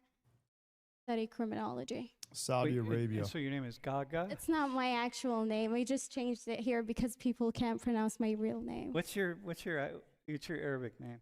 Ragad. What is it? Ragad. It has the it has that. Yeah. So Gaga. I go by Gaga. And not because I like Lady Gaga, just different. Yeah. All right, that's cool. If you're trying to learn English, people of color, what the hell does that mean? So I hear lots of international students in this classroom will still say colored people. Okay, it makes a lot of sense. Okay, that's a code. All right, bro, so the question is, back when you think about yourself growing up, you think about free speech in the United States, what do you think? So you can criticize the government, criticize what they do, but you can't say like, I hate you, so I want to kill you tomorrow. That's something you cannot say. You can't say. What can you say though? What did you hear about free speech in the US? So, for example, I think Donald Trump, the President Trump, is not a good president. That's what you can say. Is what? I don't think President Trump is a good president. Okay, so you can say that here, and everyone, and nobody's gonna say it. Like, you're not gonna be in trouble. No one's gonna come through that door over there. Can we say that? You can say that. Yeah, you can say. Anybody can say that. So you're saying, yeah, that's a thing that you could say here, and you're not gonna get in trouble for it at all. Well, you might have Trump supporters who would be like, what are you saying that for, or whatever. But that's okay. In China, how often do people talk about free speech in the United States? Did you ever hear people talking about it, like as like a thing that's valued? Oh, my imply, but you don't talk about it in. Yeah, it's not a thing. Maybe my account will be banned. Oh, I got you. Okay, like in social media, you wouldn't do it, but you might with your friends or something. In private, in the restaurant, we can talk. Yeah, you might talk about that. Okay, I got it. So, but But for both of you, I mean, but around the world, for both of you, the U.S. is associated with like free speech, and the United States are things that go together. If you really see that. Hey, what? When you, okay, so now I want to talk in very practical terms. Okay, just practical. How often do you think? Does it cross your mind to think, hey, I'm in the U.S. now. It's actually, things have changed in the past year. Okay, you said it. Like, hey, I got a visa here, and people with visas are getting into trouble by speaking their minds. And yeah, this is a whole new world here. Right? It was not true for. Do you have siblings who studied in the U.S.? Yeah, I have like 4 siblings that studies in Pittsburgh and Texas. Before you, they're older than you? No, they're like here now. Yeah. But yeah.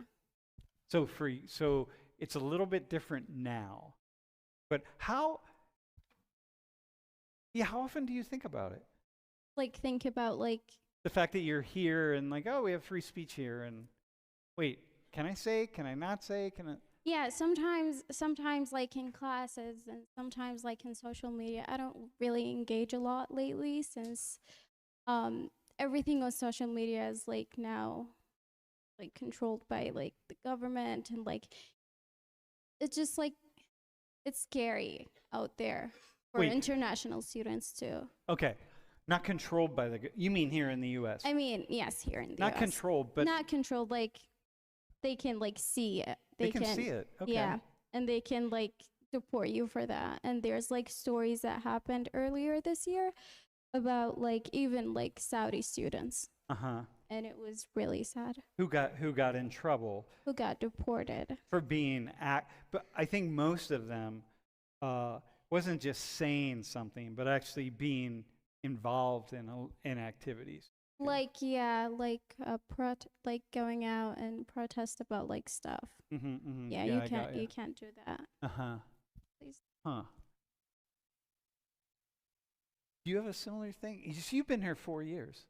Have you changed the way you think about what you say in the past 4 years? So I usually don't talk about political stuff, so it doesn't really matter. So back 4 years ago when you first came, you weren't really talking about anything anyway. Sometimes I went to Reddit and watch people criticizing Chinese. So, but I'm not quite interested in U.S. politics. So you're here to study. What's your major again? Economics. You're here to study economics. That's your primary concern. Yeah. Oh, the other stuff doesn't really matter that much. And same for you. What do you study? I study criminology. Criminology. Yeah. So that's your primary goal. You don't look like someone who's going to be out protesting on the streets. No, I can't. Yeah. But the concern is that, hey, wait, we've made a shift here. There seems to be some kind of shift in the United States. And I need to be really careful.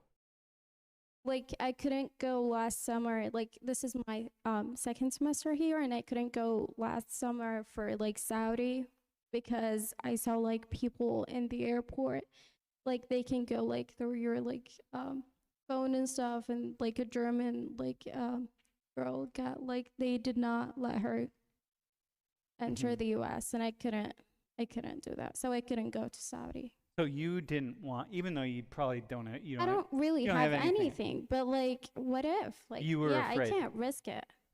You were afraid you could have that one thing that somebody sent to you, and it's on your phone, like on WhatsApp or something, some photo, it's on your phone, and they find it, and they're like, what's this doing on the phone? And you didn't clean your phone, and like, there you go. The thing is, like, I really, like, respect everything. I really don't, like, have, like strong opinions on stuff, but like sometimes like look, what if I have something, what if I reposted something or oh yeah, or no, again, or if I send you something on WhatsApp and it shows up on your phone, it's on your phone, it could depending on your settings, it could easily go into your photos.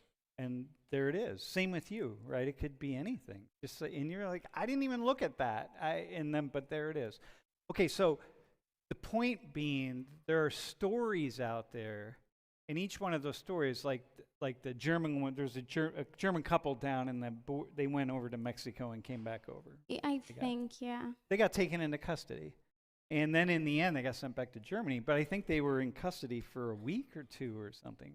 So you, as international students, you see those stories, and you're like, you don't know like the very specific parts of those stories, but that's kind of frightening. Yeah, but like this is like I don't really know what happened, but like this is what like the media shows us. But you don't need to know what happened. All you know is they got detained.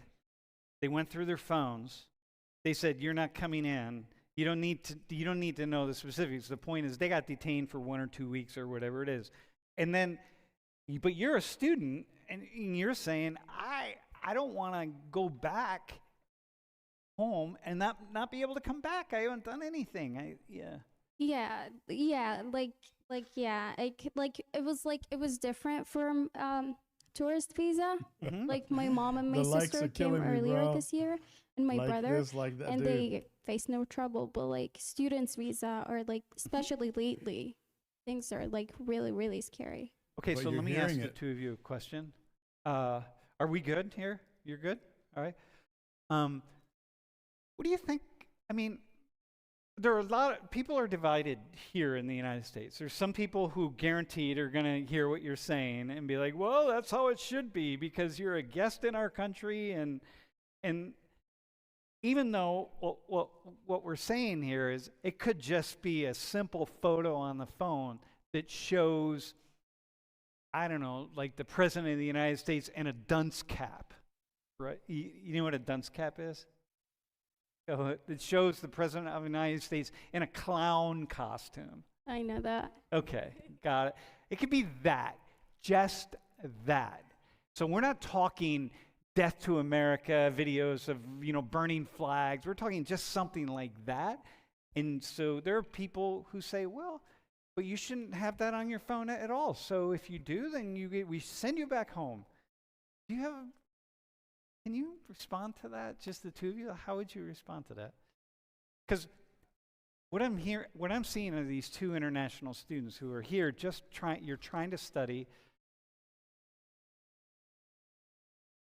You're not hating anything or anybody. But you got these phones, they're very complicated. Things come in the phones, you don't know. And like you could get in the middle of Yeah. I think that's fair, by the way. I mean, I think it's fair. Dej, how about you on that? Yeah, sorry, I'm meaning to get involved in this conversation, but pardon the pun.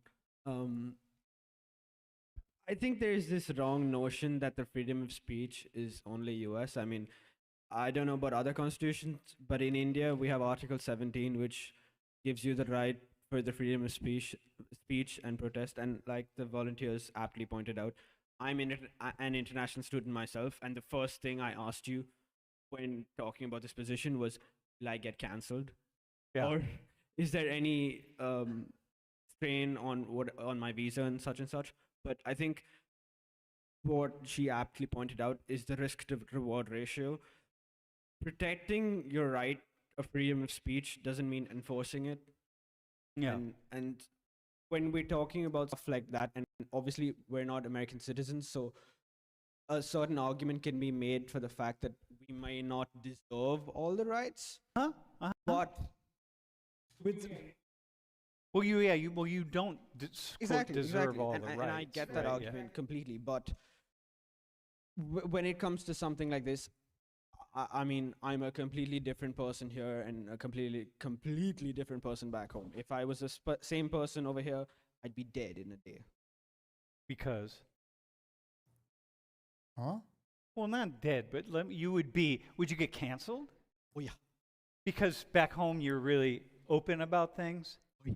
And so here you're not. I'm a lot more blunt. I have to be a little bit more polished. Oh, so you feel like back home your freedom of speech is really protected, whereas here it's not as protected as much as it is back home. when I'm here, right, I have to be a certain way, do certain things, speak a certain way. I have to monitor everything that I speak. I can't, even if it's something that I really want to talk about, if I have to think, hit myself on the back 3 or 4 times, is this okay? Is this safe enough for me to say a few times? But back home, no, I can talk. You don't about have to anything. worry about it. What exactly is he trying to say that he's not able to say out here? That's what I want to know. I'd love to hear that. And then I had someone in the chat say that I listened for 5 seconds and I already know what this professor's entire personality to off planet there. Right here in this one right here, this chat. I've been watching this professor. He seems to straddle the center of politics quite a bit. So sometimes he comes off to the right, sometimes he comes off to the left, but it's hard to kind of pin this guy down if you're trying to pin him down, you know? So it's worth hearing him out a little bit more and watching him a few more times. The reason we're watching this is because he holds live classroom discussions, and it's pretty interesting. And you get to hear it from students themselves and from him. So let's keep listening and see what is it this guy wants to say in United States that he can't say, that he has to keep stopping himself from saying. I'm curious. So the cameras are on. You're on YouTube. The government, you know, like when you speak in here, and you're my main assistant right here with the microphone all the time. So at every moment you're asking yourself, is this okay to say in the United States? Yeah, trust me, a lot of people, when I told my parents that I got this, my mom was like, it's a great opportunity, but be safe and be safe. So don't remember what you're going there for, which is studying, not having fun. I got you. Yeah, that's intense. Yeah, because and you're not telling the Americans. You're not saying to the American people, none of you are saying to Americans like, hey, we should have the right to say whatever we want. I don't think we should, because well, I'm not American. Yeah. I think so that's fine. Like, that's not an issue at all. No, I think that's why it makes perfect sense, to be honest, because I'm not entitled to all the rights and all the amendments because I'm not an American. Yeah, I got Which is why I think I should be held to a higher level of conduct. Yeah. I think last semester there was a really good, or I think earlier this semester there was a good way of saying it. When you're visiting somebody's house or you're visiting your neighbor's house, you hold yourself to a higher level of etiquette than you do in your own house. Okay, all right. Here, let me ask that. Can I ask you that question? When you're here, how often are you saying like, hey, I'm not a citizen of the U.S., I'm a citizen of China, and I need to really be thoughtful about, I'm a guest in the United States, and I need to be thoughtful about being a guest in the United States. How often does that in your... I barely don't think about it. Yeah, you're just living. Yeah. And I don't talk about political things. My parents and my grandparents not to comment anything about and not to say anything. Hold the mic close. So right now, you're... Please. And because I don't want to get you in trouble either, but... I won't be in trouble. You won't be in trouble. I won't. But you're also being careful about what you say. Yeah, I am. Yeah. Yeah, because there are people who watch the class who are like, who would come down on you really hard. Like, you know, you don't have the rights. You know, they said it very clearly, and you all are saying it. But if you even implied that you should have a certain right, hammer you. And I don't know what the problem is. But it's interesting, though, how things have changed. So you're saying, though, your time here, it hasn't really changed much because you haven't been involved. You don't say anything anyway. Oh. Yeah. I think that's largely. Hey, why don't we do this? Why don't the two of you sit over here, okay? And I'm going to bring a couple more people up. Why don't you keep one of the microphones? And then I'm going to hit pause. Actually, I'm going to let him do his thing. Turn the volume down. This is an interesting classroom discussion. This guy always holds these live classroom moments. And if you guys want, just hit me up. I'll share with you what this is. It's worth watching once in a while. I mean, you'll always catch it with me if if you just subscribe to me. I'll be showing you this, but that's the account right there, SOC119. But I'll bring you these all the time, so you can just skip that and make sure you subscribe to me, and I'll bring it to you. But these are great discussions, so I'll put them back. All the rights of a citizen of the U.S. And then here we go. Sure. I just heard your house analogy, and I was thinking I'm sort of a weird situation because you were saying like you're in someone else's invited house, but in my case, I'm American on my dad's side, but I lived my first 18 years in Panama, so I get to see basically like a divorced parent. I get to be myself in the U.S. technically without repercussions, and I get to be myself in Panama without repercussions. I have to say that even on top of, let's say I have all the rights of a citizen of the U.S., I can still say that the repercussions for speaking here are way higher than the repercussions of speaking in my country in anything like things as small as social things. Like to give you an example to know what I mean, like my brothers all look differently. Like for me, because I was even a lot heavier back then, it is very normal in the street for someone, when they call my attention, they go like, "Hey, gordo," which means like yo, fat guy. Like, and for me, that's not an offensive thing because they're just describing me. Or my younger brother is a lot darker than me because of how he looks, and it's a normal thing that everyone calls him like "Hey, negrito," which means like a dark kid. Yeah. But for him, that's a normal thing, and in Panama, that's a normal thing because they're just describing you. Or stores are called chinitos that are owned by any sort of Asian person, and they're not insulting this person, they're just like describing the business, which might seem weird and might seem offensive here, but I do feel like language here in general, even as a person who has all the rights of a U.S. citizen, is a lot harder to monitor. So guys, what he's saying is so interesting, and it speaks to what's happened to our country, where it's become way more I guess the title of this says that we're all snowflakes. We've kind of we've done this to ourselves. I think we were much more open to say whatever we wanted to each other, but we just got weak and we got too much into our feelings, and we're too worried about offending each other and making each other upset. And oh no, don't.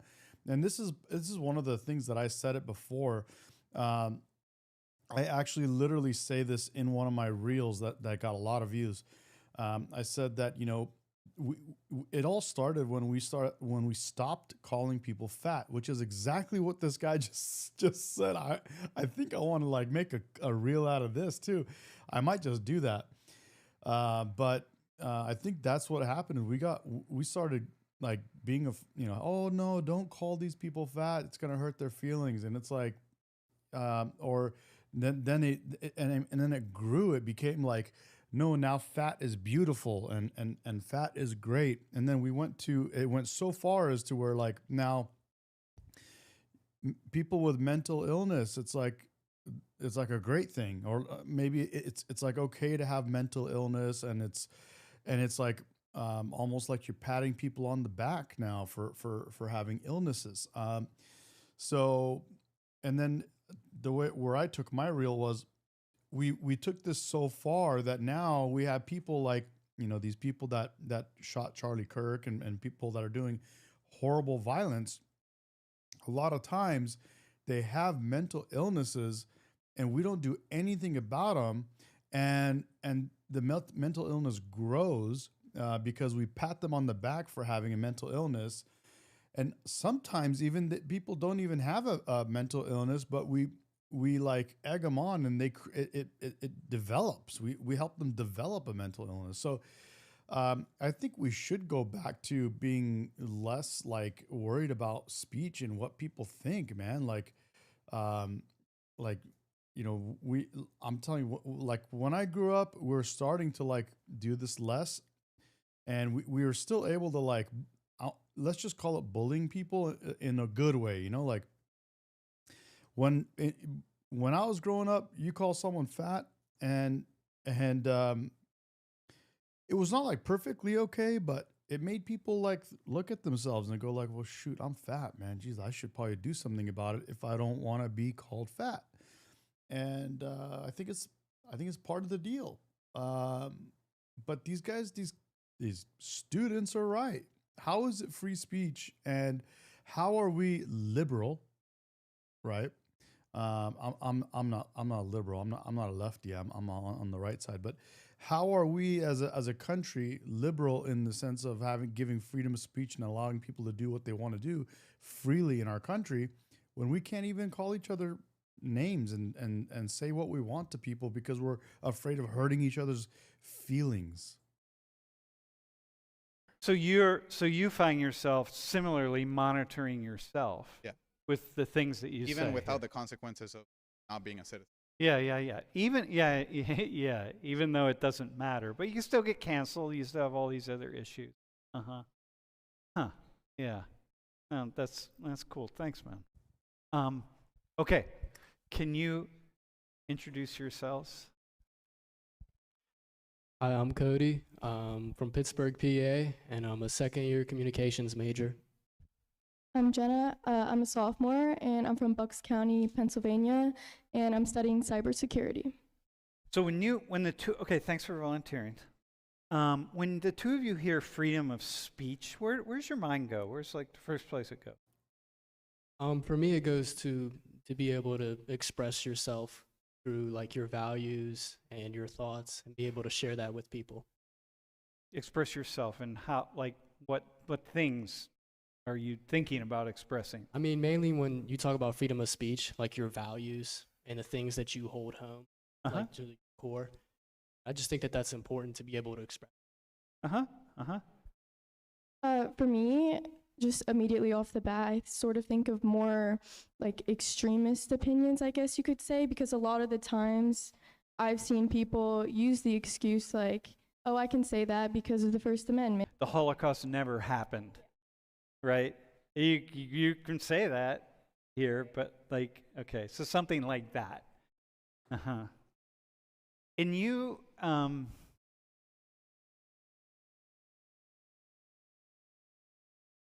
Cody, for you, what Jenna just said about like really more extreme positions, are you like, do you? I'm going to speak to, who's this? Black Eyes? Oh, no. Mark Rickle, do you really think it's your place to call someone fatty so they might lose weight? That's all kind of wrong. Mind your own business. No, actually, being part of society is where we speak to each other and have dialogue. And if it's a free country, and if you're not a snowflake, you should be able to handle it. And if you're going to be doing certain things and living life in a certain way that makes you look a certain way or be presented in a certain way, then you should be okay with what comes along with that. That's just how the world works. You're trying to have you're trying to do whatever you want and have zero like repercussions for it. That's not how this works. We live in a free country. I can say what I want. You're walking around in public and you can't stop putting food in your mouth, and you're overweight because of it.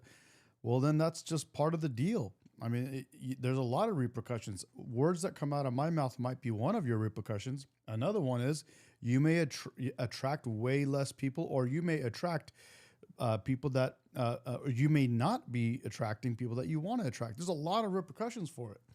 One of which is I can say what I want to you, and you can say what you want to me. Call me all kinds of things. Let's see, Mark Rickle, you have the free speech, but not the freedom. Repercussions of the hypocrisy is crazy. You have the free speech, but not the freedom repercussions. Doesn't make sense. Let's see, but you can always, but you can't always help if you're overweight. Polly Clark, I beg to differ.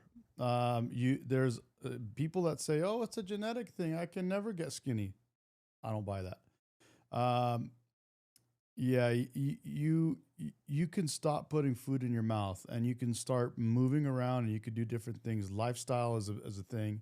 There are many different things. Of course, a very small percentage of people have a medical condition or something like that, but still, you cannot create fat if you're at a caloric deficit. It's just reality. If you're in a caloric surplus and every time you put food in your mouth, you're not walking around, you're not doing anything, that's a problem. But yeah, so that's a reality. Caloric deficit is a real thing. Let's see, straight to the truth, always get me in trouble. Yeah, exactly. That's what it's been. That's what it's been. Yeah, you guys are trying to tell me what I can and can't say. See, that's the problem. And you call yourself a liberal, but you want to control the words that come out of people's mouths. You should rethink that. Do you measure like? I mean, I wouldn't say I really like measure what it is, but when we He says, just mind your own business. Why is it that hard? Listen, when we're in public, we go out and we have eyes, bro. I'm allowed to look around and say what I want to say and do what I want to do.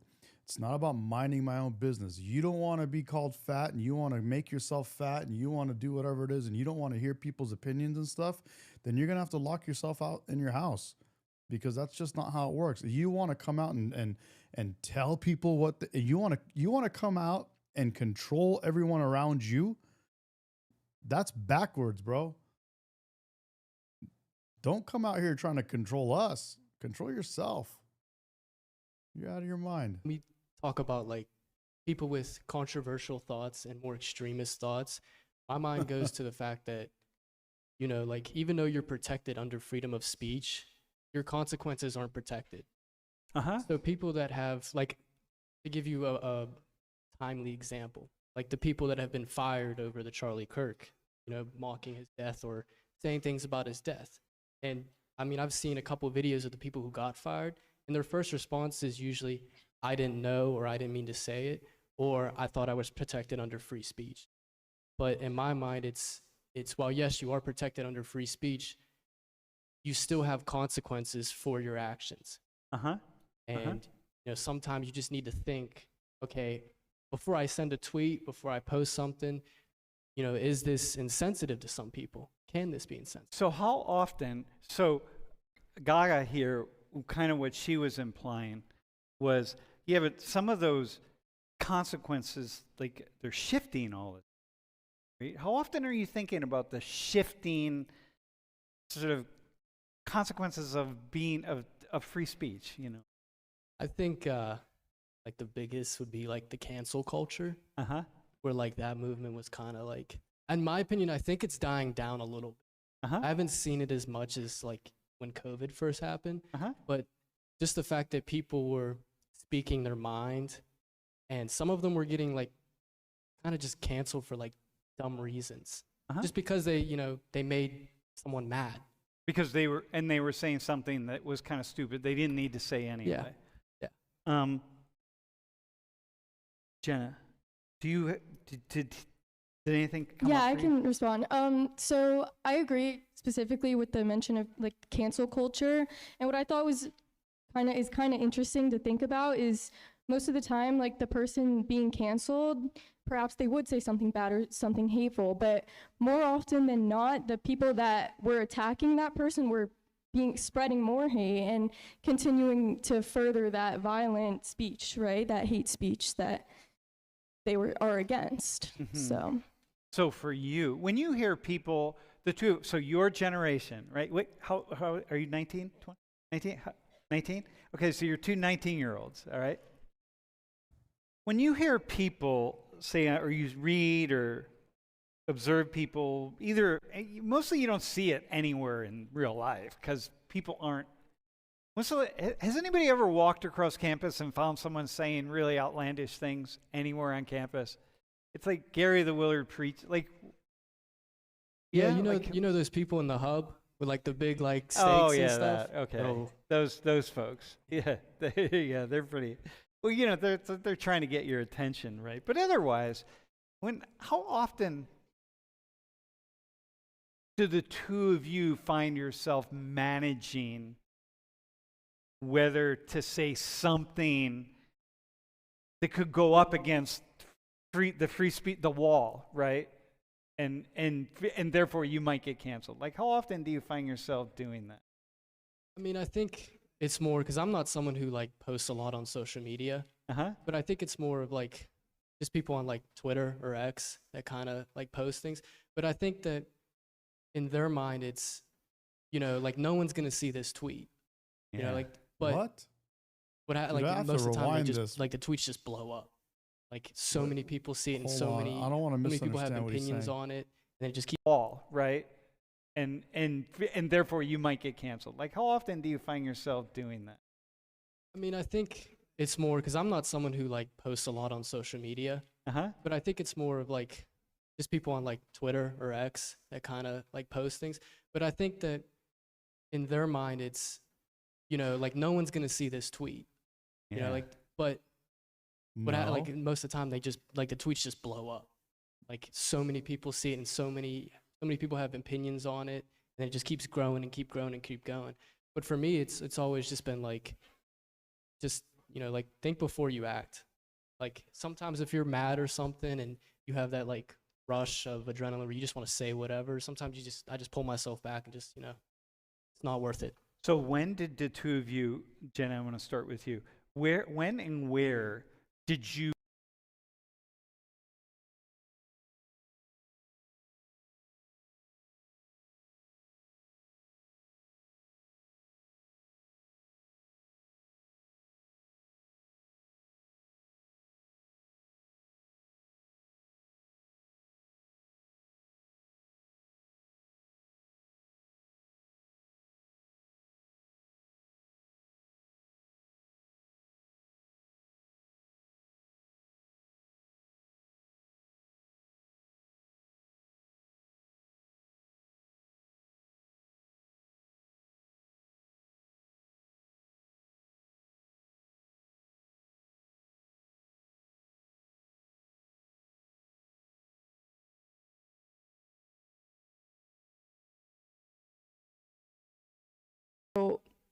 I do that because I know the consequences. Okay, so sometime what I'm hearing, sort of an indirect thing, what I'm hearing from you is, you know, I want to hear what the two of you think about.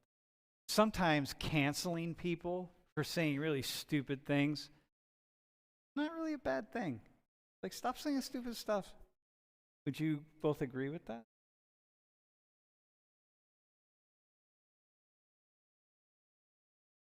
But what constitutes stupid stuff, right? Because it's going to be different for Jackie and Gaga here, for you and me, for the two of you, for me. Everyone's going to define stupid stuff differently. So you agree that, like, yeah, well, it's whatever. Don't say that stuff. But sometimes it's like, here's the line, right?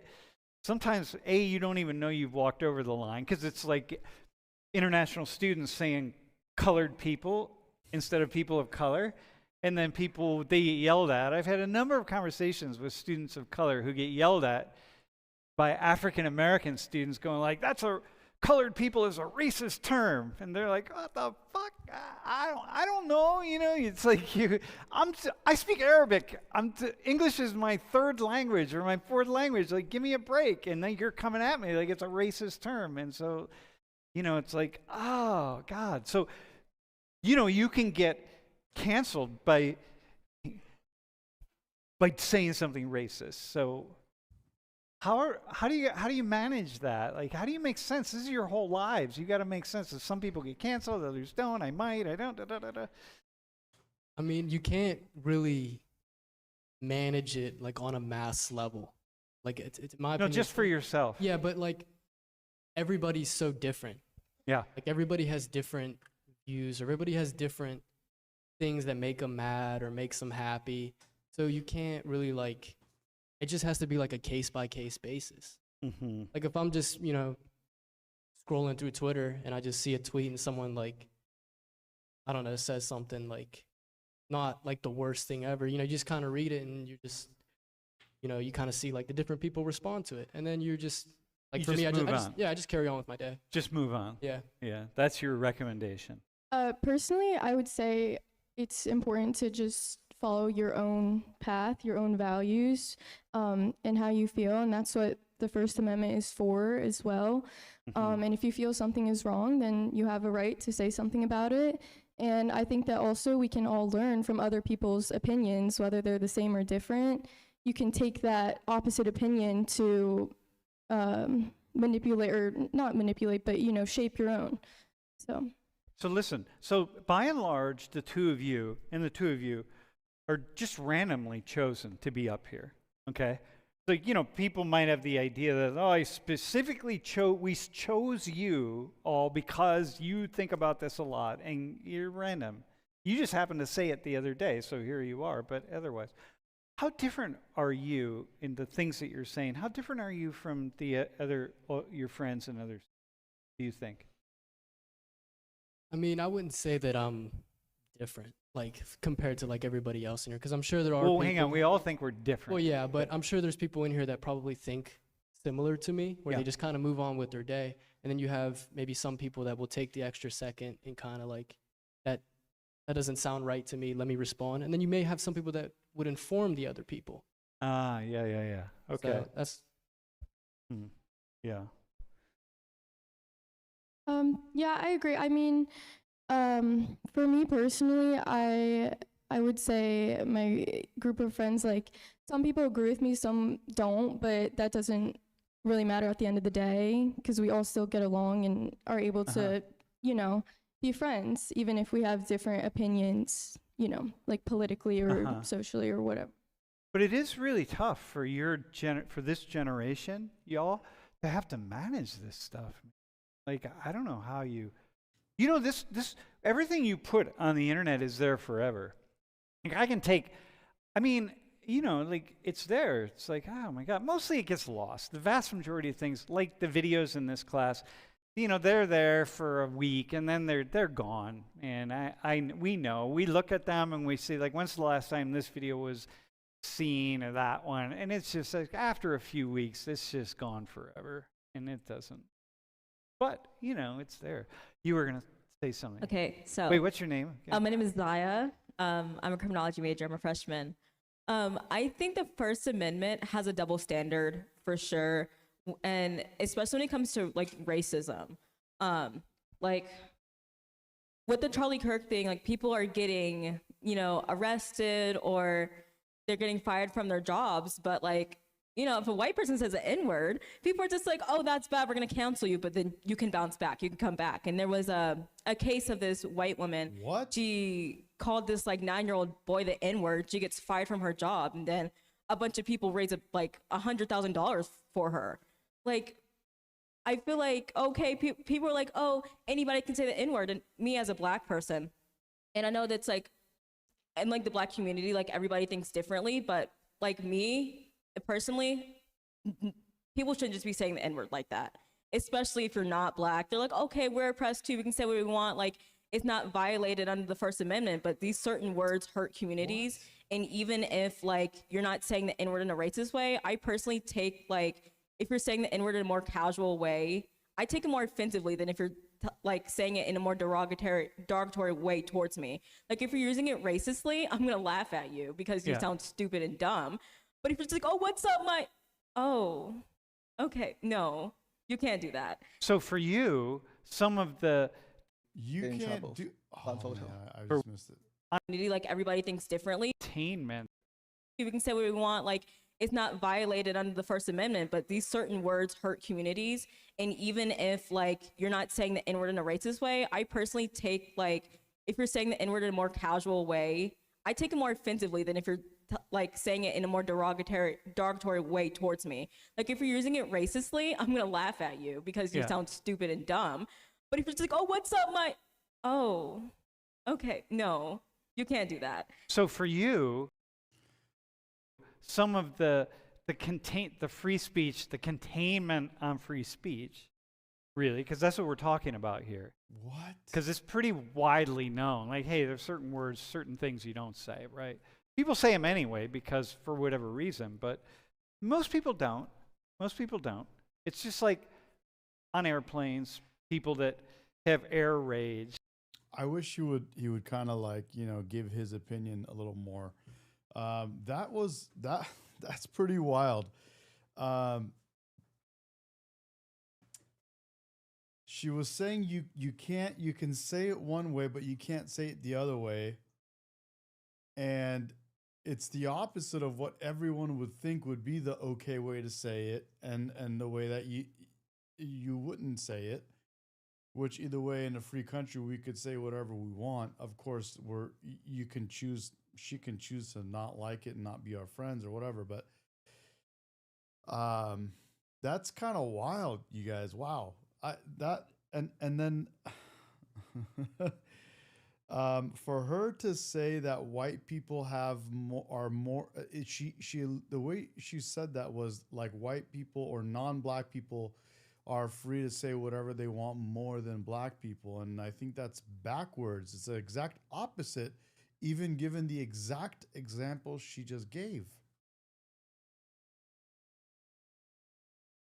She was trying to make it out like non-black people can say the N-word and say whatever they want, but black people can't say things. What can black people not say? That's backwards. There's a lot less error rates than it would seem if you're watching videos on social media. But for you, there's like a kind of a containment. Actually, yeah, well, it really does bother a lot of people when people are randomly throwing around the N-bomb. So it's like, don't say it. So it's not in. Who's randomly throwing it? First of all, who is randomly throwing around N-bombs, bro? I'm born and raised in Southern California. Who is randomly throwing around N-bombs? Nobody that I know. Do you know? Do you guys know of any? Inherently a problem. So even though the law is going to protect you Did I hear this for that, wrong? So even though the law is a lot less error rates than it would seem if you're watching videos on social media. But for you, there's like a kind of a containment.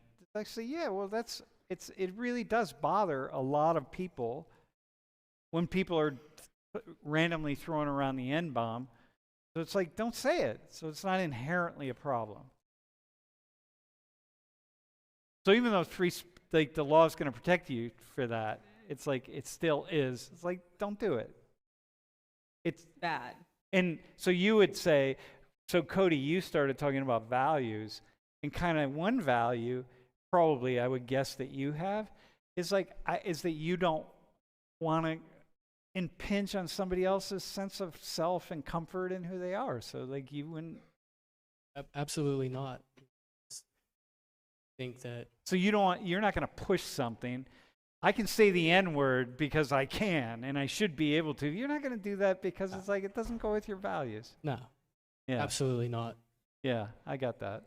By the way, the vast majority, as someone who's in this and been watching it for 40 years, the vast majority of white people who drop the N-bomb in some like really kind of serious way, like they're in some kind of altercation or whatever, it really wreaks havoc on their lives, man.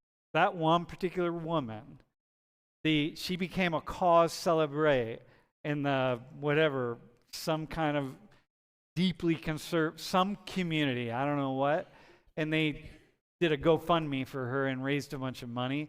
But yeah, the vast majority, it's like, nah, you don't want to do that. And my concern that it's going to just become normalized. Like, so I'm from Houston, and Houston, if you guys don't know, it's very diverse. And in my class, I was in welding. It's not more diverse than Southern California, New York, or any of those places. And the professor actually did the right thing. He called it out. For the vast majority of non-black people, if you say the N-word, that's bad news, buddy. That is bad news. In high school, and I was like the only black person in there. And I went to a really, like, there was a bunch of black people at my school, but I was the only black person and one of three, women in that class. And everybody was throwing around the N-word, like, and when people ask like younger generations, oh, what's slang? What's slang? They're like, the N-word's so funny. It's so funny. It's so funny. And I don't know if it's like them hearing other people and they're just like trying to like emulate them. They're like, oh yeah, that is funny. But it's not. Yeah. And they think it's okay, well, it's not that bad. It doesn't bother them anymore. Oh, I'm gonna give you the N-word pass. Or, it's free speech. We can say whatever we want. Or, and we see these things, it gets so normalized. And I'm afraid that the meaning of the word is gonna get like taken away. Yeah, I got you. No, thanks for that. I appreciate that. I think probably not. I think we're seeing a certain movement in some directions, but I actually think that it won't be normalized, and I think we're just seeing but I don't know why young people do that, man. You're young. You're better able to explain why your classmates would think that was okay than I ever would. So I think young people are going to push. Do you have any questions for these two Americans about like they can say so many things. Like, do you have any questions for them? Do you have any questions for them? Yeah, for Jackie. So you're from China, right? So is it more, do you see like the culture of people posting, like, I don't know if you guys have like X or Twitter over there. Is it like sort of like if there's something similar to that where people just kind of post like whatever? So like Weibo.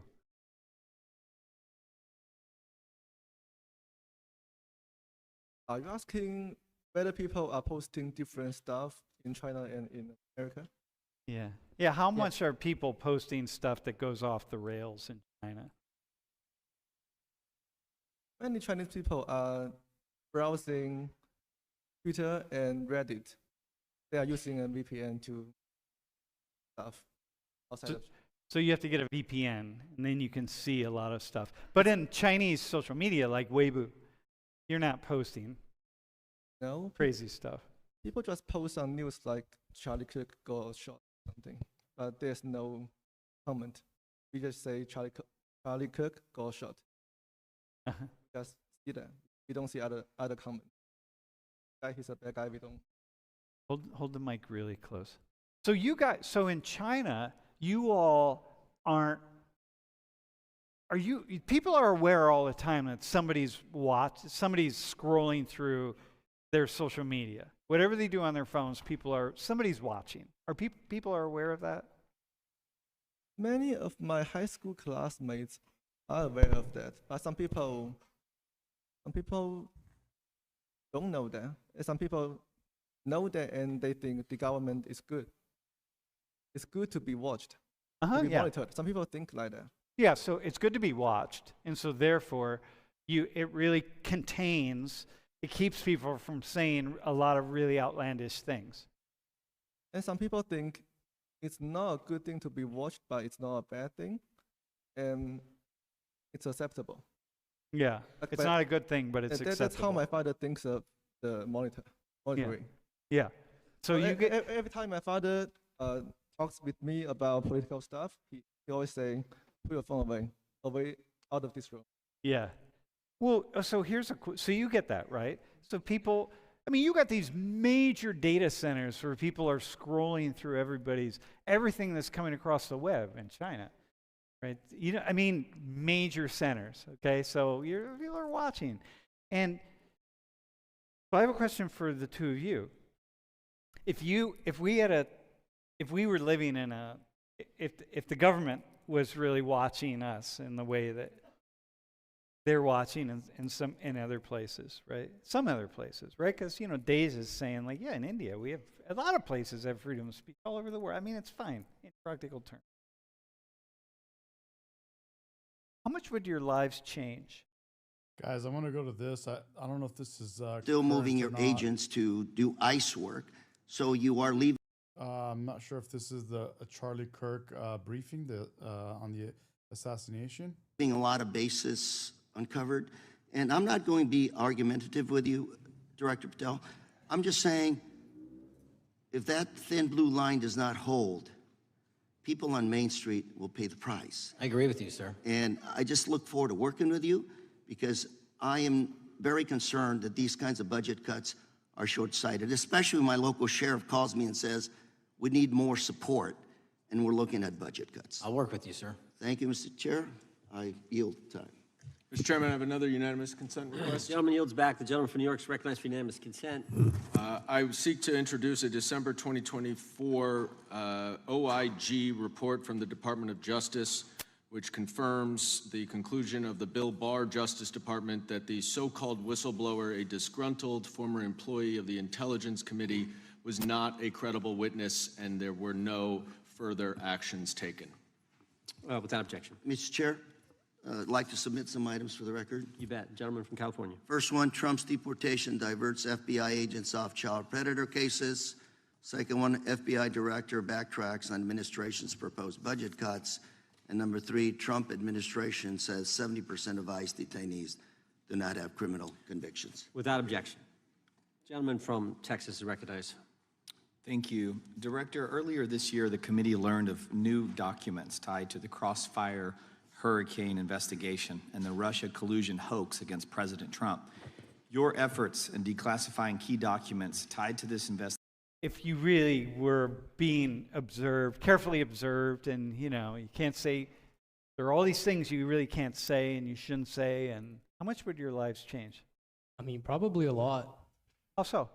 In terms of so would there be a strict rules that you have to follow, or is it just sort of the same? You just can't say things about the government. You can't post a photo of Donald Trump in a clown costume. You can't. There's just things you can't do. But mostly you can do whatever you want to do on social media. But you just can't criticize certain things and certain. Yeah, I mean, I would say that the media that we consume would probably change more. Maybe mainly the first one that comes to mind is comedy shows, where they kind of criticize the government here or there. And I think that if we were observed more, then the media would change a little bit. Does that frighten you that could happen here? Yeah. Yes. Does it frighten you? Yeah, and to add on to that, I would say I feel like mostly it's expressing my opinion within my friends, but that's also through direct messaging, which in maybe this scenario is being also monitored.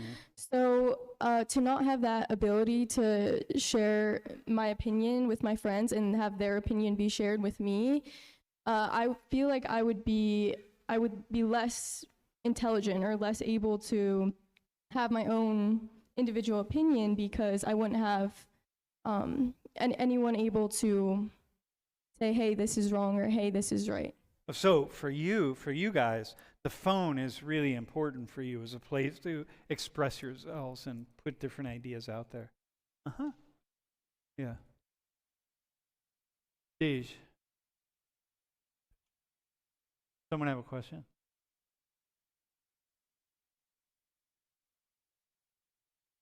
Hi, I'm Natalie. And I just want to talk about the idea of is almost defending, how far would you go to defend what you say? And growing up with social media, it was always whatever you post, you have to be able to defend. And both my parents were being not monitored, but they could have had repercussions from what I said on social media. So it's just the idea of how far are you going to go to defend what you're saying? And Wait, I feel so because your parents. This is true for a lot of people, right? Yeah. That your parents, if you step out of line, it could come back to your parents. Okay, so that meant from a very young age you were being taught by them, hey, listen, man, here are the guardrails as you go through life. And how was that for you to grow up with with guardrails? Yeah.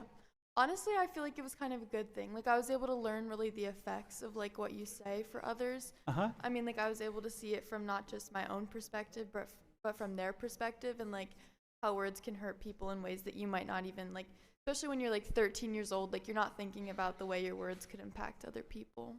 Like your classmates dropping the N word with, and so, wait, hang on one second. What did the two of you think of that? Wait, keep the microphone for a second. What do you think? She's saying basically, hey, for me it was really a good thing to have these guardrails, and my parents telling me you can't step outside of these because it will have repercussions. Yeah, I think that's very important that, when you're younger, you learn about like how you said the word code or whatever. Yeah, speech codes. Yeah, speech code. So like having your parents kind of guide you through, but then once you get to like college and like towards the end of high school, it should be like, not it should be, but you should be able to protect your values, but also be open to like other things. Like you don't want to be like too like closed off, because then you won't learn. But do you? So for you, Yeah. I mean, I'm just thinking about kindness. Yeah. Mm-hmm. Like a buddy of mine sent me a couple comments from a video that we posted, a couple comments about me, and and it's just, I'm like, come on, man, it's so mean. Like, what the? You don't have to be that mean. It's so mean, right? Yeah. And it was like on Instagram. Instagram comments are the worst, by the way. I don't read them. If someone doesn't send me comments, I'm not going to read them. But it was just mean, and I thought there's no need for that. And we know in the world that mean comments, angry comments, are what gets other people to respond. And so these social media platforms are geared toward promoting any kind of negative or angry comment, because that will get you all to keep clicking. And the more you click, the more money they make. So it's like you've grown up in this world where meanness is rewarded. It's like I didn't grow up in that world. I grew up in a world where being kind to other people is rewarded. And so it sounds to me, though, you got a lesson pretty young with your parents who are saying, like, hey, listen, let me walk you through all this. And that's a good thing. Yeah. It's also like, I just want to point out, like, group chats. Like, that's the one among friends, like, growing up. Like, sometimes someone will say something in a group chat, and I'll just be like, no, like, those people don't have the same level of, like, understanding of, like, I don't know, just because it's your friends doesn't mean you really just be saying mean. Like, there's no point for it. Yeah. So for you, it's a similar thing, right? Put the guardrails on. It seems like it makes life better if we could just take the guardrails off. It makes life better for a lot of folks. Yeah. Like the. Yeah. Yeah. Hey, what's your name? Like the thing says, it's we're all snowflakes now. I mean, that's the issue. We need to stop with this. I'm a senior biology neuroscience major, and I just had like a comment to make about like kind of overall what we're talking about. And I think it's important to note that there is two aspects to free speech. There is the government authorized free speech, and then there is this like society code, as you were talking about, societal code as to what free speech can be accepted by that society. Yeah. And I think that in order for a society to function in a more fluid and capable way, it's important that the society mandated code is stricter than the government mandated code, because the second that the government mandated code starts to overlap with the intensity of the society mandated code, we start to see an infringement of people's rights and their capabilities of promoting change in the world. You know, if the second that you as a government start trying to infringe on a higher level the standards of the society mandated code, that's whenever we start to lose free speech. And I think that's why so many people are scared to talk, because they are because of that fear that the government mandated code is becoming too similar to the society mandated code. Yeah. Oh, that's really interesting. Huh. I'm not even gonna comment on that. I think that is such an interesting insight. I'm just gonna let it go and let anybody else comment on it. But thanks for that. Yeah, that's really obviously not that interesting of an because there insight is if the he's just gonna society let it go. mandated code. Like, it's really up to all of us, right? In a way, It's if up we to all me. can police It's only one up to me. another, if we're all sort of not policing, but if we're all just kind of moving with one another to say, look, don't say those things. They're mean, man. I wish we would just kind of get back to that. Like, let's. Hey, Izzy, do you have a couple questions? I'm hearing that we have a ton of questions from the stream. So, what do you? What is? When you guys say freedom of speech, like, what do you mean? What do you mean? I guess I would just say you're allowed to have the opinions you want. You're allowed to spread that opinion and that ideology that you feel is right. And if people disagree with you, then they also have a right to disagree with you and say what they think is right in their ideologies as well. Just in general, I mean, basically from the First Amendment, it's just freedom of speech, religion, freedom of the press, and including misinformation. You can spread and the freedom of misinformation. That's right. Which is a bit of a problem here, I will say, as someone who I do think that, yeah, misinformation can be very problematic. Is what she said? Would you go with what she said? Yeah, I would agree with that. Yeah. And sorry, on that misinformation thing, I think it also ties into what you were saying about our code as like a society. Like, we agree that it's wrong to say slurs, so we don't, and that the government doesn't say that, the First Amendment doesn't say that, but it's written in our modern code. So yeah. I feel like the problem with what they said about misinformation, they're trying to say that misinformation somehow should be different, but who's the one that judges and tells you what's misinformation? You know what I'm saying? That we've had issues very recently about what people consider misinformation and who were the arbiters of that. So, for example, we had the Biden administration pressure Zuckerberg on IG and Facebook, and also now Google just came out 2 days ago, and Biden administration did the same thing, and they were being the arbiters of misinformation. They were stopping people's speech because they said it was misinformation. That's a problem, in my opinion. That also applies to misinformation, and that's why I like what I guess Twitter and I think TikTok is doing. They're saying like, hey, like, this may be misinformation or this may be marked as incorrect. So as long as institutions are making people aware of it, then. So for you, from your perspective, maybe that's like the best we can do. Yeah. Even though somebody has to decide what's misinformation, but it's like, well, I don't know, then you decide whether you want to accept that somebody else thinks that's misinformation.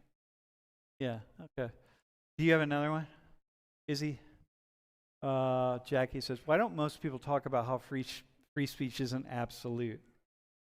Yeah, it's not absolute. It's like, it's not ever, you can't just say anything you want to say. And also, speech constitutes actions. Speech leads to actions. Speech is an action. And so it's like, hey, you got to be careful about certain things. Jackie, the question is, because we don't talk about speech enough, that's why we don't talk about that. Do you have another one? Are the risks of restricting free speech greater than the freedom itself? Can I ask you that question? So there are risks for restricting free speech, okay? Like, you restrict. It's like, hey, you can't say this, you can't say that. Like, you know. Like from my my experience and my. Yeah, what do you think? What are the risks of restricting free speech? Like I don't know, like you can't, by the way, this is a really hard question, and I'm not going to let you say anything that's going to get you in trouble. I'm trying to think of an answer. You're trying to interpret it. Yeah. All right, hang on. I'm not even going to ask you. I feel like restricting it is just gonna like you can't just like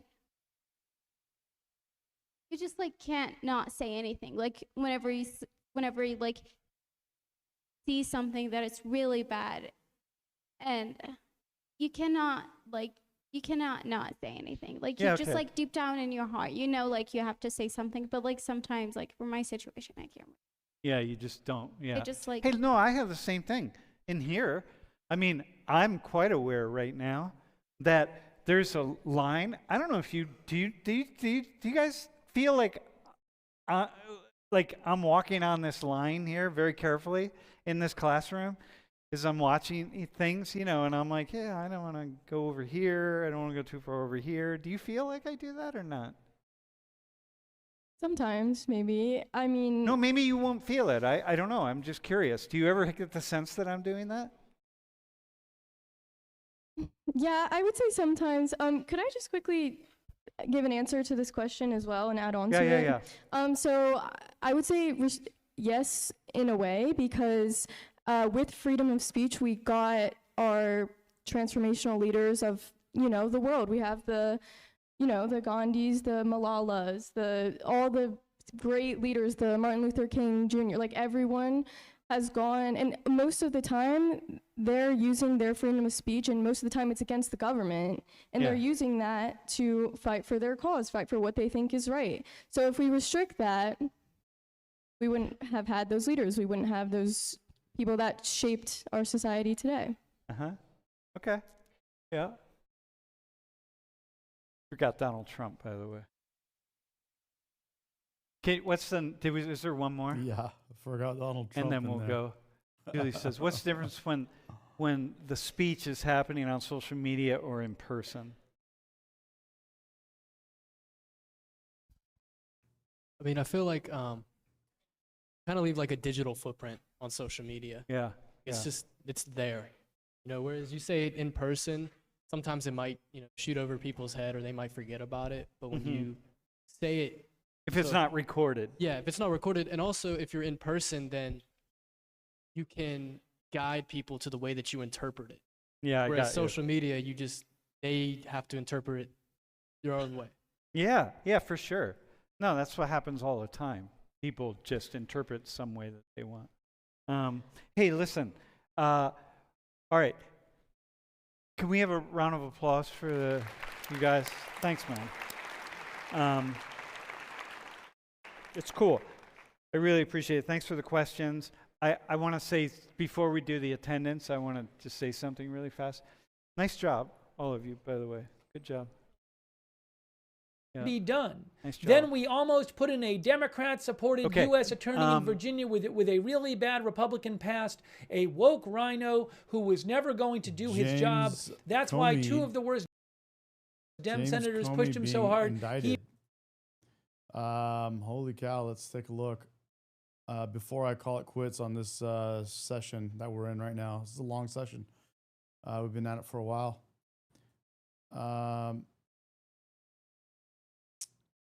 This is just oh no, this is something else. This is not recent. Me twice and indicted me 5 times over. James Comey looks like just been indicted. James Comey has been indicted. Nothing. Justice must be served now. James Comey has been indicted.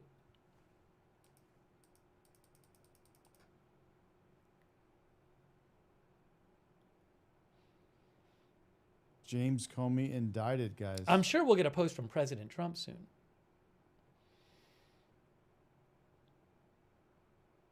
Oh, just an update here. Faytux News posted this. Thanks, Faytux.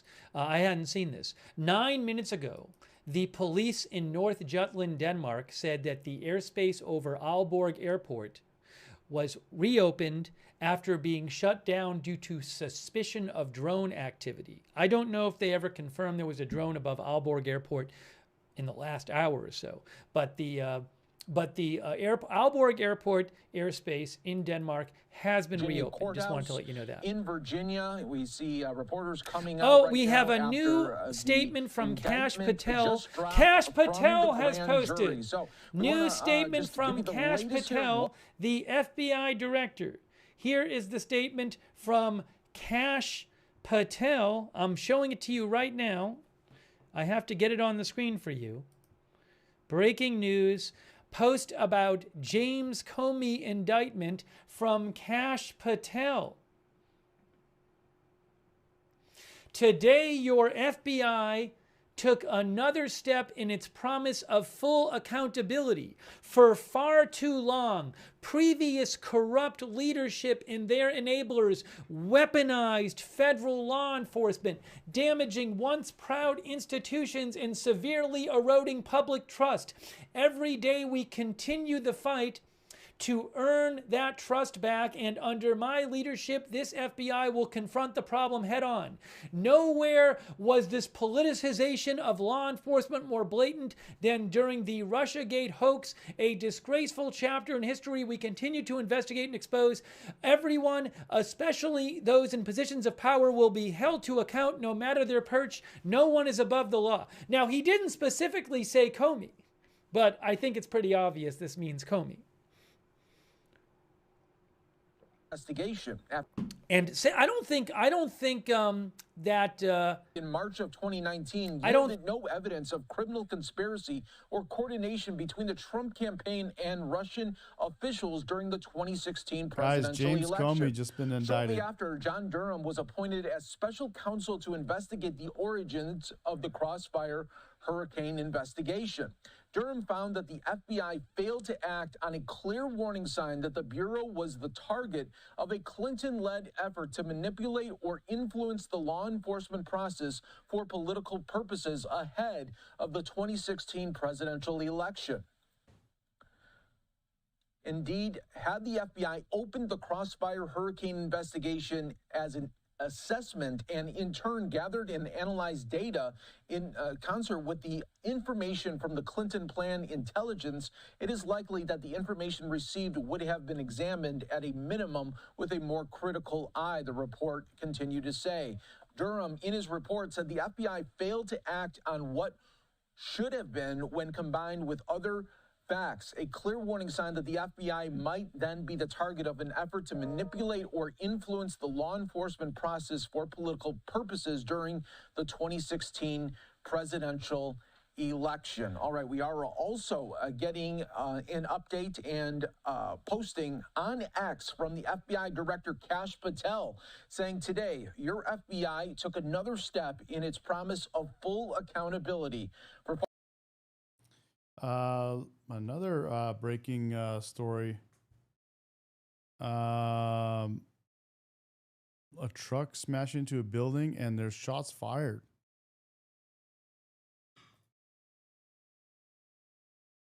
Truck smashes into building and shots fired.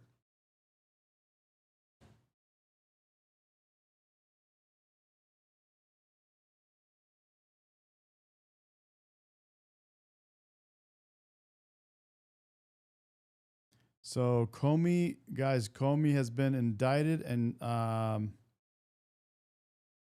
then we also have this breaking news. Looks like a pursuit ended with a truck smashing into a building and shots fired. Let's see, is this live? This is live? This is live, happening right now, and if they're just walking around there, I'm assuming it's no longer like shots being fired. And I'm not getting any sound on this one, guys.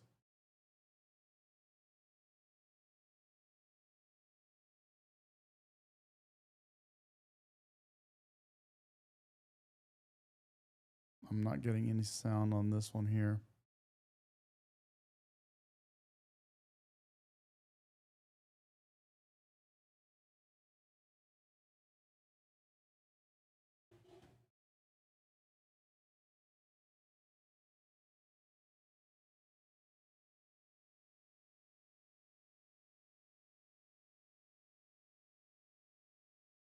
think that Pam Bondi specifically said Comey either, but it's pretty.